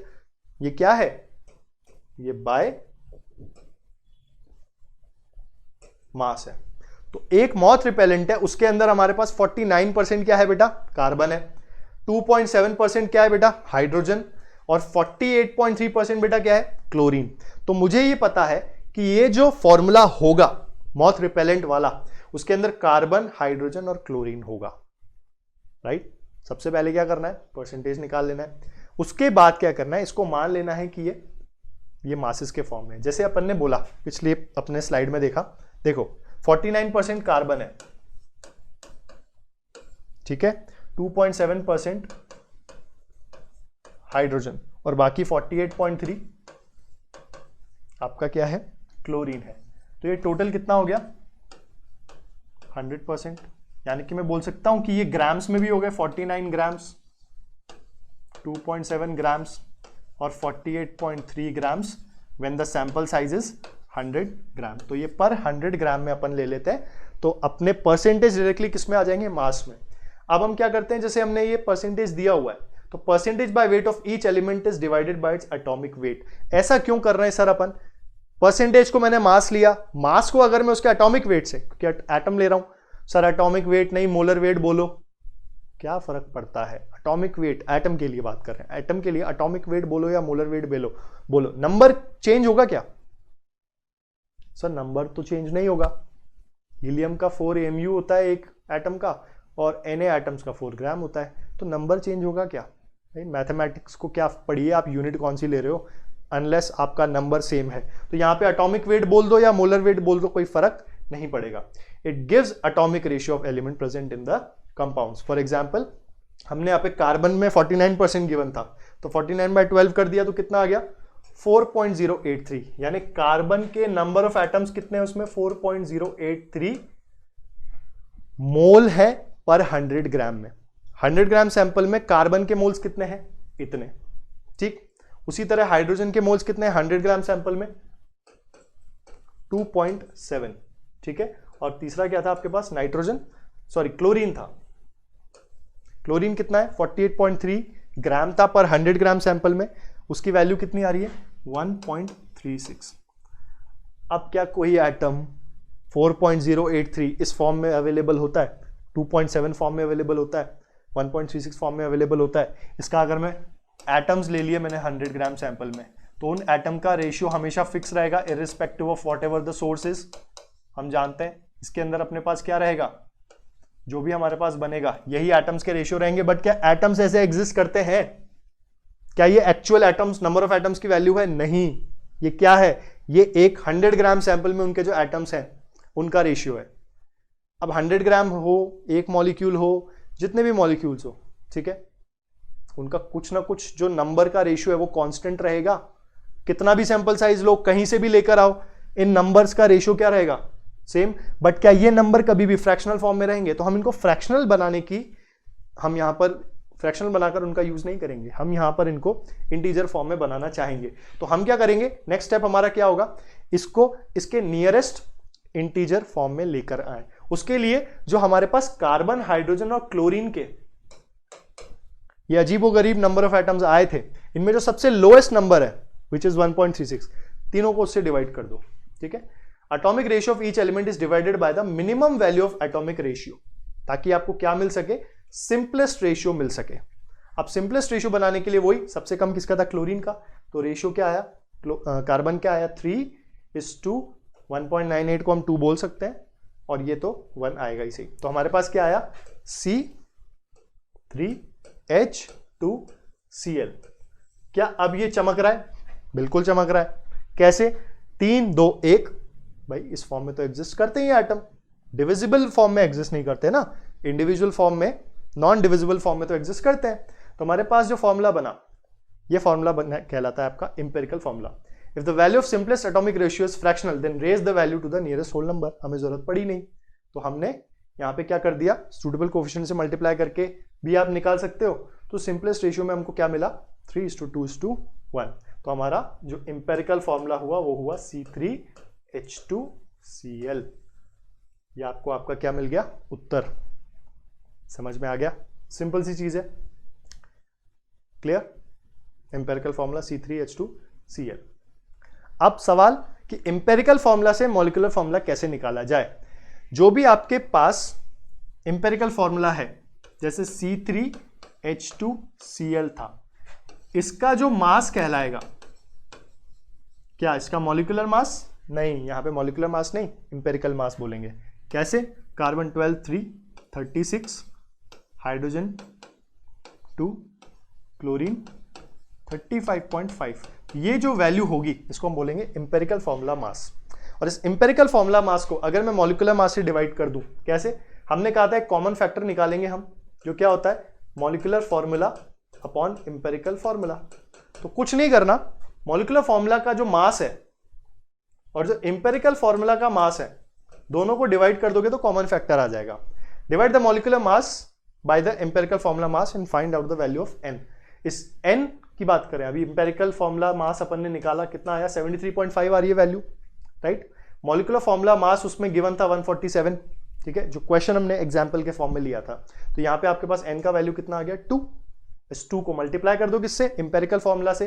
तो एम्पेरिकल फॉर्मूला था C3H2Cl, इसको 2 से मल्टीप्लाई करोगे आप तो क्या आ जाएगा आपके पास? C3 into 2 C6, H2 into 2 4, Cl1 था इंटू 2 2, तो C6H4Cl2 आपका क्या बन जाएगा? Molecular formula. It is that easy of a topic. Clear? Empirical formula क्या होता है, मॉलिक्यूलर फॉर्मूला क्या होता है, कैसे इंटर रिलेटेड है, हमने देख लिया है। अब इसका एक क्वेश्चन देखते हैं। एक हाइड्रोकार्बन है जिसमें 10.5 ग्राम कार्बन पर ग्राम ऑफ हाइड्रोजन। ये क्वेश्चन क्या बोलता है कि मेरे पास कार्बन है 10.5 ग्राम और हाइड्रोजन कितना है? 1 ग्राम। यानी कि एम्पेरिकल फॉर्मूला क्या है वो बाद में देखेंगे। एम्पेरिकल फॉर्मूला मास क्या है मेरे पास? 10.5 प्लस 1 11.5 ग्राम। यानी 11.5 ग्राम हाइड्रोकार्बन में 10.5 ग्राम कार्बन है और 1 ग्राम हाइड्रोजन है, क्योंकि मास क्या रहेगा? कंजर्व्ड। तो ये जो मास है वो टोटल आपके मॉलिक्यूल जो बनेगा उसके मास के बराबर होगा। और अगर उस मॉलिक्यूल का मॉलिक्यूलर मास 92 है तो आपने बताना है मॉलिक्यूलर फॉर्मूला क्या होगा। अब जैसे यहाँ पे मास गिवन है, हमने परसेंटेज को क्या बोला था कि 100 ग्राम के सैंपल साइज मान लो और उसमें उसको मास की वैल्यू अज्यूम कर लो। तो यहाँ पे वो प्रॉब्लम नहीं है, यहाँ डायरेक्टली मास गिवन है। तो मॉलिक्यूलर वेट अगर 92 है तो अच्छी बात है। 10.5 में 1 ग्राम अपना क्या हो गया? कार्बन। तो टोटल 11.5 ग्राम हाइड्रोकार्बन हुआ, ठीक। तो यहाँ पे मोल निकालेंगे, given mass upon molar mass, इतने मोल, ठीक है। हमने किया था ना, एटॉमिक वेट से डिवाइड किया था। इसी तरह H के लिए divide by it's molar mass 1। तो एम्पेरिकल फॉर्मूला यहाँ पे अपने क्या बनेगा? C 0.875 और H1, ठीक है। दोनों को 8 से मल्टीप्लाई कर दोगे तो 0.875 इंटू 8, कहा था ना एक सूटेबल कोफिशिएंट से मल्टीप्लाई कर दो तो भी आपका आंसर निकल आएगा। तो ये आ जाएगा 7 और ये आ जाएगा 8। तो आपके पास जो सिंपलेस्ट रेशियो आया वो कितना आया? C7H8। तो एम्पेरिकल फॉर्मूला हो गया ये। अब यहां पे अगर आप इसका मास निकालोगे तो कैसे निकालोगे? 12 7 84, 84 प्लस 8 कितना हुआ? 92। तो मॉलिक्यूलर मास जो गिवन है वो है 92 और एम्पेरिकल फॉर्मूला मास जो है वो कितना है? 92। तो 92 बाय 92 कितना हो गया? 1। यानी कि जो हमारा एम्पेरिकल फॉर्मूला है उसको 1 से मल्टीप्लाई करोगे तो यही फॉर्मूला आएगा। तो आपका मॉलिक्यूलर फॉर्मूला भी क्या आया? C7H8, right. ये आपका आंसर हुआ। अब देखो, an organic compound contains 4% sulphur, it's minimum molecular weight is. एक छोटा सा टॉपिक है, उसको हम क्वेश्चन की तरह समझते हैं, क्वेश्चन की हेल्प से समझते हैं। किसी भी मॉलिक्यूल के अंदर जो एलिमेंट रहता है उसका परसेंटेज बाय मास हमेशा क्या रहता है? कांस्टेंट रहता है। तो इस तरीके के question organic compound, long polymer वाले क्वेश्चन पूछ सकता है। तो डायरेक्टली हम यहां पे बोलेंगे कि परसेंटेज कंपोजिशन जो होता है, परसेंटेज कंपोजिशन जो होता है किसी भी एलिमेंट का, ठीक है, वो किसके बराबर होता है? Atomic mass into atomicity upon molecular mass into 100। ये है हमारा परसेंटेज कंपोजिशन का फॉर्मूला। आप इसको ऐसे भी समझ सकते हो कि मॉलिक्यूलर मास जो है उसका अगर मैं कुछ परसेंटेज ले लूं, ठीक है, suppose x% of molecular mass atomic mass के बराबर है, ठीक है, एटॉमिक मास के बराबर है, और उसमें कितने एटम्स हैं, वो उसकी एटॉमिसिटी हो गई। यानी कि मेरे को एक अननोन सैंपल है, ठीक है, उस मॉलिक्यूल का जिसका मास मॉलिक्यूलर मास में बोल रहा हूं, ठीक है, उसका कुछ परसेंटेज जो है वो उस पर्टिकुलर टाइप के एटम का मास है। जैसे बोलूं कि एक लॉन्ग हाइड्रोकार्बन चेन में, एक लॉन्ग हाइड्रोकार्बन चेन जिसमें हाइड्रोजन कार्बन के अलावा और भी अपने एटम्स हैं, उसमें मान लेता हूं सल्फर है और उस पूरे मॉलिक्यूलर फॉर्मूले में एक सल्फर है, तो एटॉमिसिटी 1 हो गई। भाई मिनिमम कितना एटम हो सकता है, मिनिमम एक तो होगा ही, सही, तो उसकी एटॉमिसिटी 1 हो गई। मान लो उसके अंदर 2 नाइट्रोजन के एटम्स हैं, तो एटॉमिसिटी 2 हो गई और एटॉमिक मास हो गया नाइट्रोजन। तो वही चीज हमें यहां पे इस फॉर्मूले में पुट करनी है, चाहे तो आप ऐसे या तो डायरेक्ट फॉर्मूला से निकाल सकते हो।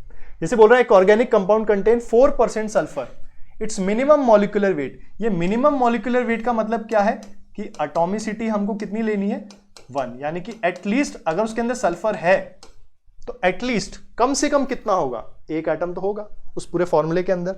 यानी कि अब मैं इसको एक बार इस फॉर्मूले से करेंगे, एक बार इस फॉर्मूले से करेंगे। देखो 4% सल्फर है तो परसेंटेज कंपोजिशन कितना हो गया, 4, सल्फर का एटॉमिक मास 32 इंटू मिनिमम में 1, ये हो गया मॉलिक्यूलर मास को m बोल देता हूं इंटू 100, ये हो गया, तो ये हुआ 4, 8, तो m आ गया यहां से कितना, 800, यानी मेरा आंसर यहां पर क्या हो जाएगा, 3 हो जाएगा।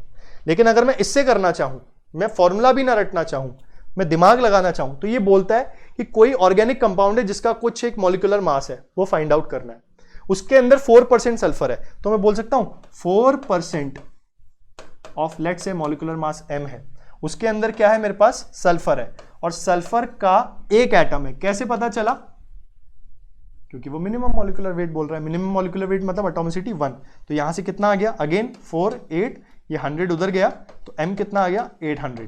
तो चाहे तो आप फॉर्मूला याद कर लो या अपना थोड़ा सा दिमाग लगा लो, आंसर आपका सेम आएगा, 800।